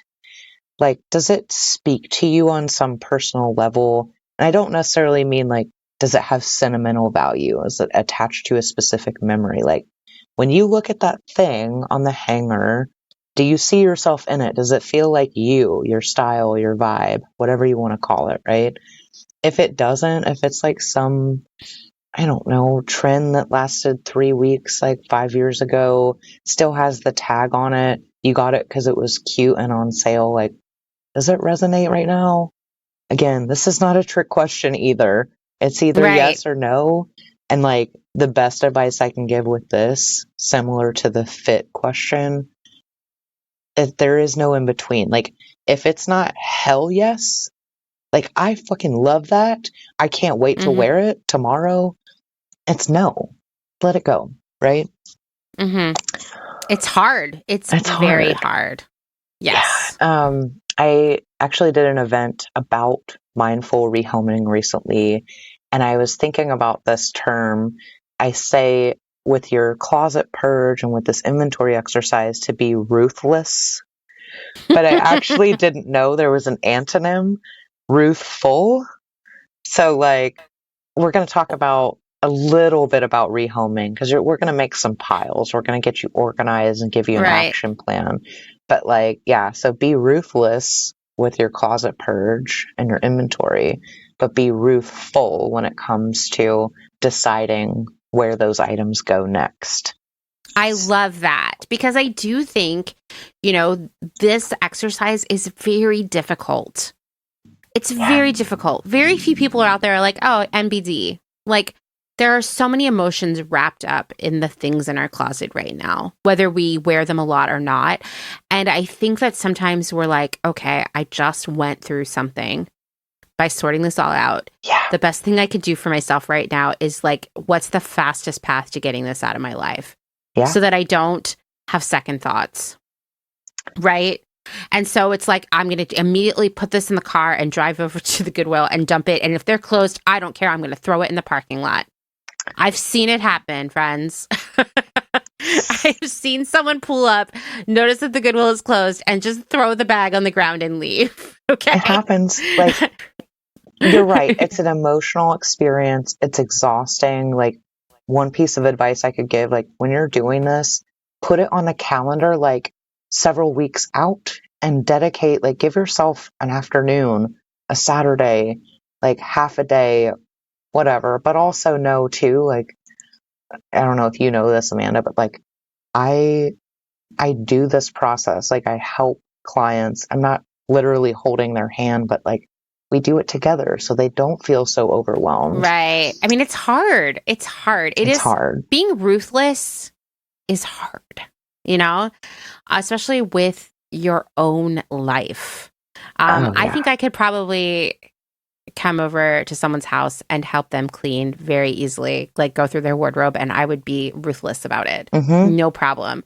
But to go into my closet and do it, it's harder. It takes a higher level of like, I don't know, like emotional fortitude sometimes. It's self-awareness too, and like not everyone is at a level where they're like, I'm so assured and confident and like laser focused. I know what's me and what's not me. There's like all this like baggage and narratives that they carry forward that maybe they've inherited from other people, or like, yeah, it's a whole thing. So this is one of the services that I offer likewise at the end of the process, right? Yeah. I offer a haul away service. Like, let me alleviate that burden, take that off your plate, and I will do the hard work of mindful rehoming. And it is a lot of work. If you all listen to the episode, it takes time, right? It takes a lot of thought and TLC, but it's worth it. We're trying to make these clothes last. We're trying to extend their life, trying to make sure they don't end up in the freaking garbage heap at the landfill. So that said, we're kind of getting to the home stretch here on this process.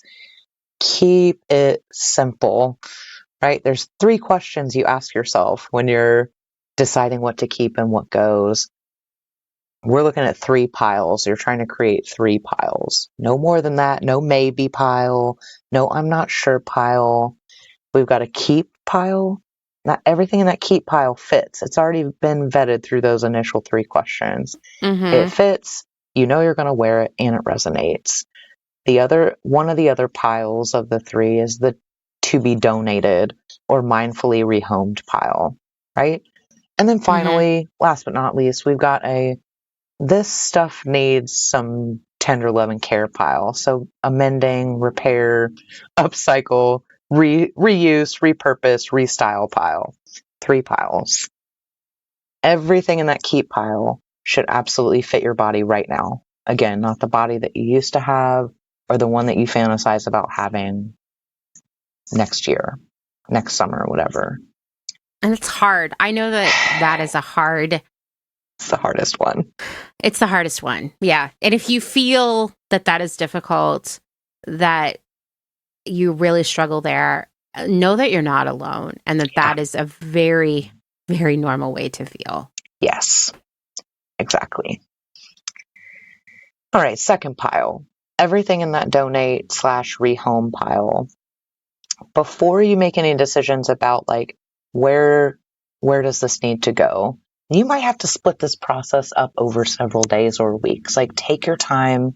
There is no rush, right? It doesn't immediately go from like hot ass summer weather to winter weather. You have some time. This is about slowing down. So before you make decisions about where it goes, I would say take a second look.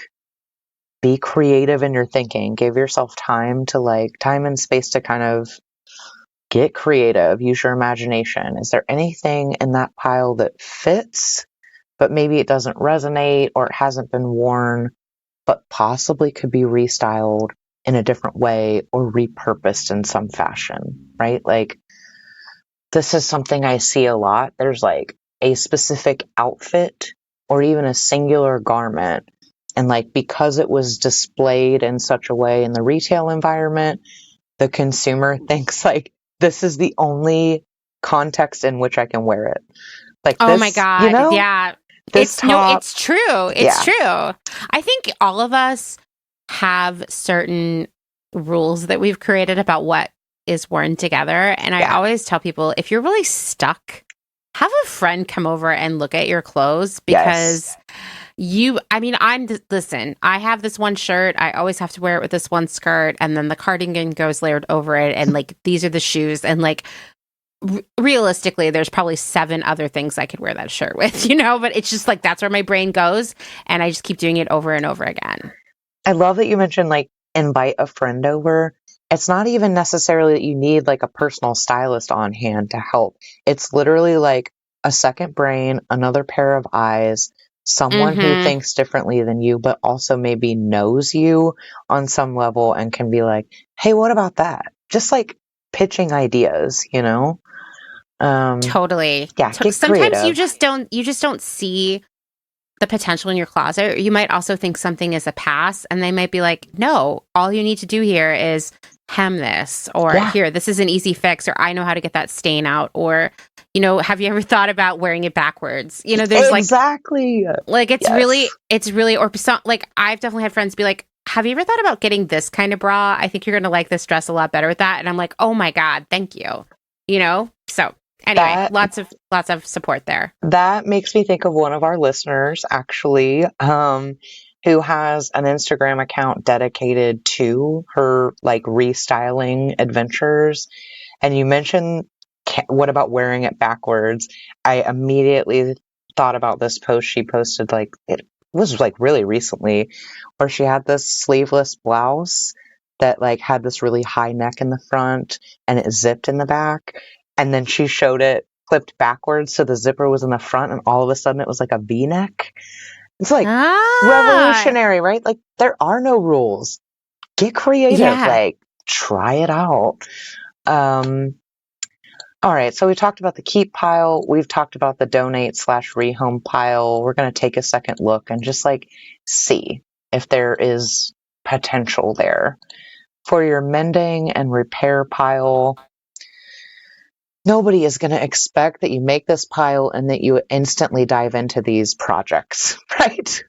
Like, yeah, and I think give yourself some grace here. Yes. I am that person who's like, oh my God, I must do this all right now and nothing else can happen in my life until then. Yeah. And then I'm just like stressed out and I'm like, never mind, I'm not going to repair any of this. I'm just going to keep being a mess. You know? At the same time, like if you already have a mending and alterations and repair pile, like it's probably time to revisit that guy at this point. Be realistic. Yes. And I would say, so we're doing this mid-transition of a season. It's like the end of one season, the start of the next, like different weather vibe, right? Like, so chances are if you're dealing with like sweaters and things like that, you're not going to wear them for, I don't know, like 8 months, 9 months, at least 6. So you got a minute, you got some time. I would say if you want to take an immediate action, put it on your calendar or like an alarm in your phone for like 2 to 3 months from this moment where you're dealing with the pile. Here's your little tickler, your reminder to go, oh yeah, I should probably start taking action on those mending and repair pieces so that by the time the sweater weather rolls around, you'll be ready, right? Yeah. I think, prioritize. Yes. Triage, even, if you will. Yeah. And like, honestly, this is another moment where you need to be realistic with yourself. Yes. I've had to have these come to Jesus talks with myself where I'm like, there are 10 things in this laundry basket of things that need to be mended. Some of these I think are a little out of my skill level, or I'm not going to have time in the next 3 months to do it. I know what I'm doing. I will take them. I will just be like, I'm spending the money to get them repaired professionally. Yeah. Yes. Not everybody has the privilege of being able to do that. But if you do, honestly, it pays for itself because then you get to wear it again. Right. If another option is like, if you don't have the financial privilege of being able to pay someone to do it, you could possibly with a friend or a family member do a skill swap and maybe they can sew it up and you can make them dinner or something. I think that if you're not great at mending and you're afraid of taking the risk, we're talking about a lot of time trying to figure it out. Yeah. That may not be realistic for you. And that's okay. Exactly. I think that, like, especially, so many of us have had this pressure that we have to be able to do it all. And then when we can't, we feel like failures, right? This is not a situation for that. Let yourself get help. Seek professional assistance. And keeping that in mind, if you are going to enlist the help of a professional tailor or someone who specializes in garment mending, like our friend Tracy on the laundry episode, right? Like, you don't want to take it to them the day before you need that garment. Like, oh my give God, them time. Seriously, don't do that. I hear so many horror stories like this from our friends in the community who are menders or tailors. And I am just like, I'm sorry. I think that's a great PSA to put out there. Yes. Likewise with the time, like maybe you do have the skills and you have the resources. You're like, I'm a DIY champion. Like, don't wait till the last minute. Give yourself maybe even more time than you might give a professional so that there's like time for a learning curve or like research and development if you need it, so that you're not like sweating and stressing and like, I got to get this sweater ready because tomorrow is Christmas or whatever the scenario is, right? Like, I mean, take your time, slow the fuck down. I have been this person. In fact, the night before we left for Japan, I'm tired. I'm going to have to get up at 4:00 in the morning. I was packing, you know how work is always extra wild when you're about to take a few days off. And there was the stress that I really wanted to alter to take on the trip. And so there it is. It's like 10 o'clock the night before we leave for Japan. I'm getting out my sewing machine and I just was like, Amanda, no. Put it away. This is like, why do you always do this to yourself? Like, just no. You're going to go to bed, you know? But I am that person. I am like, oh, I have 17 things I need to like repair the buttons on before I leave town or before this holiday or what have you. Like, it's not going to happen, you know, just being realistic with yourself and saying like, I don't really need to stay up all night trying to alter this dress when I'm half asleep. Like, just, you know? I just had this flashback. It was literally like the night before my very first day of freshman year in high school. And I decided that I wanted to convert this pair of like olive drab green cargo pants into like a mini skirt. And Oh no! I mean, I didn't have a sewing machine at the time. That's what makes this an even sadder story. But okay. I'm like, I didn't get a wink of fucking sleep. I had the skirt the next day, and I want to say it was worth it, but man, I really should have rested and given myself a little more time on that project. But yeah. Yeah, I bet many people who are listening to this also feel that, know that, list that. Yes. Don't wait till the last minute. Don't wait till the last minute. You're worth more than like you deserve better, you know? Yeah, you really do. You really do. So that's kind of, yeah, I mean, not even in a nutshell. This is like pretty in the weeds, but that's like the seasonal wardrobe management process that I take, the approach that I take. I've got an article, Amanda, that I'll share with you. You can share it in the show notes if you want, that like breaks out even more into detail. Okay, now that we've done this, we might think about shopping, but not for the sake of shopping. We're going to be really deliberate and intentional. You've gone through this whole process of getting like intimately familiar with your wardrobe. You know what's there. So chances are, if you've gone through this process, you put in the work, you also know what's missing, right? So now you decide, is there anything missing, obviously missing from your functional seasonal wardrobe, right? What about your thick wool boot socks? Got some of those. Tank tops come to mind. Those are more like multi-season, but really take a close look at your undergarments, because people forget these. They deprioritize them. Like, when is the last time you bought a new pair of underwear? Was it for Valentine's Day? Probably. I don't know. Man, I haven't bought any new underwear in so long. Like, if there was, you know how it's like, oh, you should wear nice underwear just in case you're in a car accident? Guys, the people in the emergency room are going to be horrified. I mean, same, to be honest. Like, I've got the old favorites, right? And they're still getting the job done. They're still, yeah, exactly. Yeah. Again, like, you deserve better. And it's not about me encouraging you to shop. It's like, I don't want to get into too much detail, but like, your undergarments are the foundation of your outfit. They matter. Yeah, they're really important. yeah, and if your body has changed, oh my God. So do yourself a favor. Look at your undergarments. Look at your layering pieces, shoes. Is anything like showing signs of wear and tear? Anything that doesn't fit anymore, or maybe something that needs to be replaced? Like, you're asking yourself these questions and you're taking notes. You're like going to school and nerding out over this. This is how important it is, right? To be intentional and thoughtful. I like to create a wish list, which is a really common term. In my world, I call it a thrift wish list because I always prioritize secondhand. I am a nerd, y'all, so I got a template for you if you want it. It is organized according to like the garment categories, the way that they would be set up in the thrift store. So I love this. And you know what? I think this is a great tool because something that I hear, you know, and you and I know this, some of us have been thrifting forever. We go into a thrift store, we've got the routine down, right? For other people, it is very intimidating. And it's like, where do you begin? How do you plan for it? And ultimately, like, successful thrifting, a successful secondhand wardrobe requires this advanced planning and thought, because it's not as easy as going onto your computer right now, adding a few things to your cart and having it all, because it happens at different times in different places. You might forget. It's good to know what you're keeping your eye out for, what you need.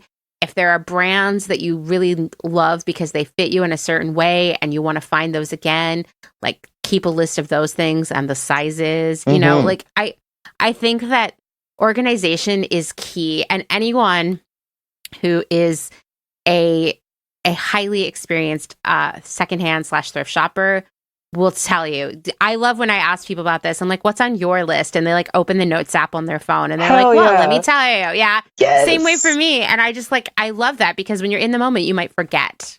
Exactly.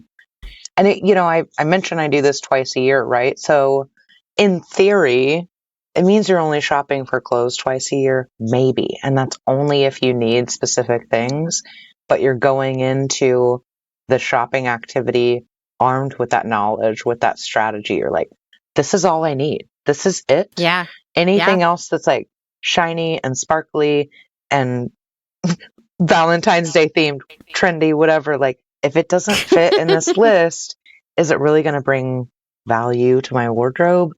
Like it might for 5 seconds, you know, or like you get that little dopamine hit or whatever happens when you shop. But in the long term, the system works. I've been using it for, I don't know, like probably a decade. I just didn't really know how to describe it. And I didn't take it seriously. I kind of took it for granted, but like, it's so helpful. And like I said, I know every freaking piece of my wardrobe, which is really amazing when it comes to getting ready and packing that's amazing. and all those things. So that was a lot. Amanda, I can't thank you enough for like, you know, sharing your space and like letting me geek out on this tonight. Thank you so much. Well, I am so grateful for this. And I think it's going to be really helpful for so many listeners who, you know, they don't know where to begin. So I'm so thankful that you've shared all your expertise here. Can you tell people, like, if they are interested in perhaps hiring you on for your professional services here, which is like life-changing, I have no doubt, for all of your clients, how can they find you? I think the easiest route, considering this is the Clothes Horse community, go ahead and look me up on Instagram at Greene Style Mags. That's green like the color, no E, style, MAGS. And if you click on the link in my bio, it's going to take you to a number of resources, some of which I mentioned tonight, but connect with me, ways to connect with me. Let's get on a Zoom call, figure out like where it hurts the most, like what's the biggest challenge for you right now. I can help you virtually. If you're local to Seattle or Portland, I can travel to you. We can make it happen. Just like know that I'm a resource here to support you. And there's zero sales pressure, by the way. Like I really just want to share what I know and help make people's lives run more smoothly, but especially like help connect them in more meaningful, intentional ways to their wardrobe. So give me a holler. Well, thank you so much. I'm sure you're going to hear from a lot of people because, man, clothes give us a lot of stress. Yeah, it's tough. It's like really emotionally charged and complex and different for everyone. So I'll meet you wherever you're at, basically. I love that. You know, I thought for a long time that I found clothing to be such a stressful thing because I had to work in the industry and be exposed to it, you know, just all day, every day. Like it was like I was getting an allergy from overexposure, right? Yeah. But ultimately, like, as I don't have to worry about buying clothing all day, every day for strangers, I see now how so many of the things that make clothing so stressful and yet so addictive or so easy to overconsume all stem from how complicated clothing is in our lives. You know, it's never just clothing. It's always so much more. So thank you, Maggie. Thank you, Amanda. Thanks again to Maggie for sharing so much time, so much expertise with all of us. I'm going to share all of Maggie's contact info, as I always do, in the show notes, along with a link to her essay, Where, What, When, Seasonal Wardrobe Management. If you need more help with this process, and I would not be surprised if you do, because it's a lot, right? I would encourage you to hire Maggie to help and support you. Friends, This is what her small business is all about. I am so grateful for all of the great inspiration and knowledge that she's sharing with us for free. But ultimately, hiring her is a great idea. It's an investment in a higher quality of life, of less stress about clothing, which I know so many of you have because you send me messages about it.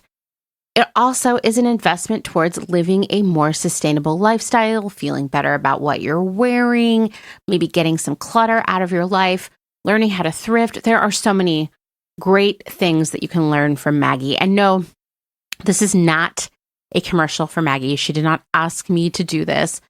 But I do think it's important to call out that many of the experts who share their time with us are also trying to make a living off of doing things the sustainable and ethical way. So go check Maggie's work out if you need just a little bit more assistance here. Okay, one last thing, as I promised at the top, let's talk about our first audio essay series of 2023. First off, if you're new around here, what is an audio essay? Well, it's a recording you make either using your phone or your computer. You email it to me at amanda@clotheshorse.world, and I edit it, mix it, and add it to an episode. And we are hoping, actually, when I say we, I'm not talking the royal we, I'm saying myself and Maggie. We're hoping that we get enough essays that we can actually do a whole episode where we talk about the essays and play them and share them with you. And it'll almost feel like, I don't know, NPR or something. Sounds pretty exciting, right? So, for our first audio essay series of this year, we're going to be talking about our relationship with shopping. And I know we all have one in one way or another. As we began to talk about at the end of last year, we're practically trained to be consumers from birth. From sticker collections to toys to the commercials on Saturday morning cartoons, we have been told that new stuff equals a better life, more happiness, popularity, fitting in at the very least, right? Career success. And even in the case of the romance industrial complex, it means love and appreciation. Shopping is a social activity. I have literally seen people, this is back in the era of OkCupid, listing shopping as one of their hobbies and pastimes. I have asked new people, what do you like to do for fun? And the first thing they've said to me is shopping. Not surprised, because shopping is the subject of copious amounts of magazine articles, blog posts, and social media content. Is it a good movie if there isn't a shopping montage? Okay, that's not a fair question. Is it a good movie about teenagers or a romantic comedy if it doesn't have a shopping montage? There you go. I think you can tell now where a lot of my movie viewing taste lies. Anyway, for some families like mine, shopping is the only way they can spend time together and get along. Encouraging someone to buy something is like a love language. I want to hear about your experiences with shopping and how it fits into your life. Here are some ideas of things that you can cover in your audio essay. How did shopping fit into your childhood? Was it part of your relationship with a family member? Did it change over time? Do you find yourself engaging in so-called retail therapy? Does it help? Have you found something that helps more? Or have you not? Tell us about that journey. Are you addicted to bargains and deals? Have you found a non-shopping way to scratch that itch? Or are you still working it out and need help? Does shopping make you happy, sad, angry? Why? Are there any specific shopping memories that have shaped how you approach clothing as an adult? Or maybe you have your own theme that relates to shopping that you would like to cover, and that's fine too. I want to hear it. Write out what you want to say before you record it and try to fit it into 5 minutes or less. It's okay if you go a little bit over, but I have received some 20-minute audio essays, which are a little hard for me to work with. If you want your contact info, like your name, Instagram handle, and business, to be included in the episode, please tell us in the recording, as in share that information so everybody can hear it and reach out to you. If you want to be anonymous, that's fine too. It's okay if you make a mistake while recording. It happens to me all the time. Just say that part again and keep going. Don't stop and restart. I promise I can clean it up much more easily if you just keep going. Record in a quiet room away from fans, air conditioners, bus stops, and howling hound dogs. Be sure to double check your recording before sending. Yes, I have received fully silent recordings. I've also received some where the person was talking so fast that it was hard for me to follow. So just make sure that you feel like it's your best foot forward. Once again, I'm going to clean it up. I can take out ums and likes and spaces and things you've repeated or mispronounced, all that stuff. But make sure that overall, it's who you want people to know you are. When you email it to me, include your name, pronouns, and Instagram handle. That's really important to me. The deadline for this project is March 15th. Now, I know you're going to hear that and you're going to procrastinate for 3 weeks, but why don't you just do it now while it's fresh in your mind? Just saying. That's my advice as a lifelong procrastinator. This is really important to me, and using Clotheshorse as a platform for our community is a way we get to hear a lot of stories, a lot of voices that we normally wouldn't get to hear. In fact, sharing this platform that I have with everyone in our community is really important to me. Some of you may have noticed that I've been doing a lot more personal writing this year on Instagram and, even here on the pod. That's an intentional decision on my part. Even if it is very scary to be vulnerable on social media, the post where I explained that I was non-binary, I still get some really weird messages about it, but I share my stories because I know they resonate with many of you. I have always been a big fan of memoirs and biographies. Seriously, like my favorite kind of book to just sit down and devour. I think that I've learned so much about what it is to be a human from reading the stories of others. And often when someone who seems completely different from me, the people who have lived in different times in history or have had a very different day-to-day life than I have had, when I read those, I still find commonality with them because being a human is being a human. Many of the feelings and fears we have are almost universal. Life is complicated, it's confusing, it's scary. Sometimes it feels like there are more bad times than good times. These are the things that humans have in common with one another. And it's important for us to hear other people's stories to sort of control our own. As I've said many, many times before, one person cannot change the world alone, but when we all work together, real change does happen. And a major element in building community is sharing our stories. Seriously, ask any community organizer, anyone who's working in any sort of grassroots capacity, they will tell you community comes from personal stories. The personal is political. After all, we're all humans, no matter what we wear or what we like or where we live. And it is humans working together that can make the world better for future generations. It's just going to take all of us, or at least most of us. Thanks for listening to another episode of Clotheshorse. Written, researched, edited, hosted, all the things by me, Amanda Lee McCarty.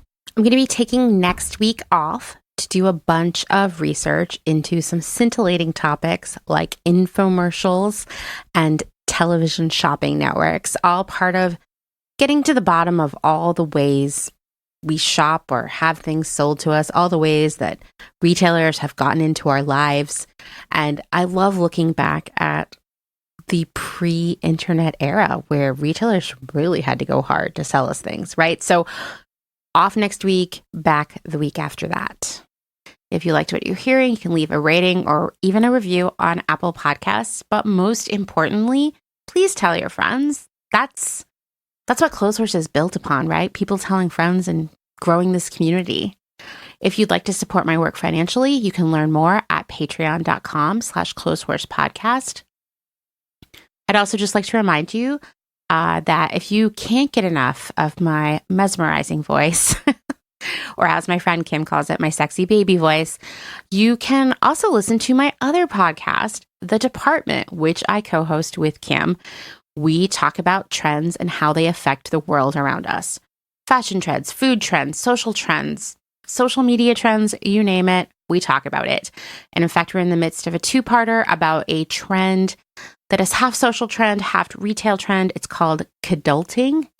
If you want to know more about that, you got to go check it out. I'll share the link to The Department in our show notes, and you can also follow The Department on Instagram at _the_department. I know, rolls right off the tongue. And lastly, but not leastly, thank you to Dustin Travis White for our music and audio support. Bye.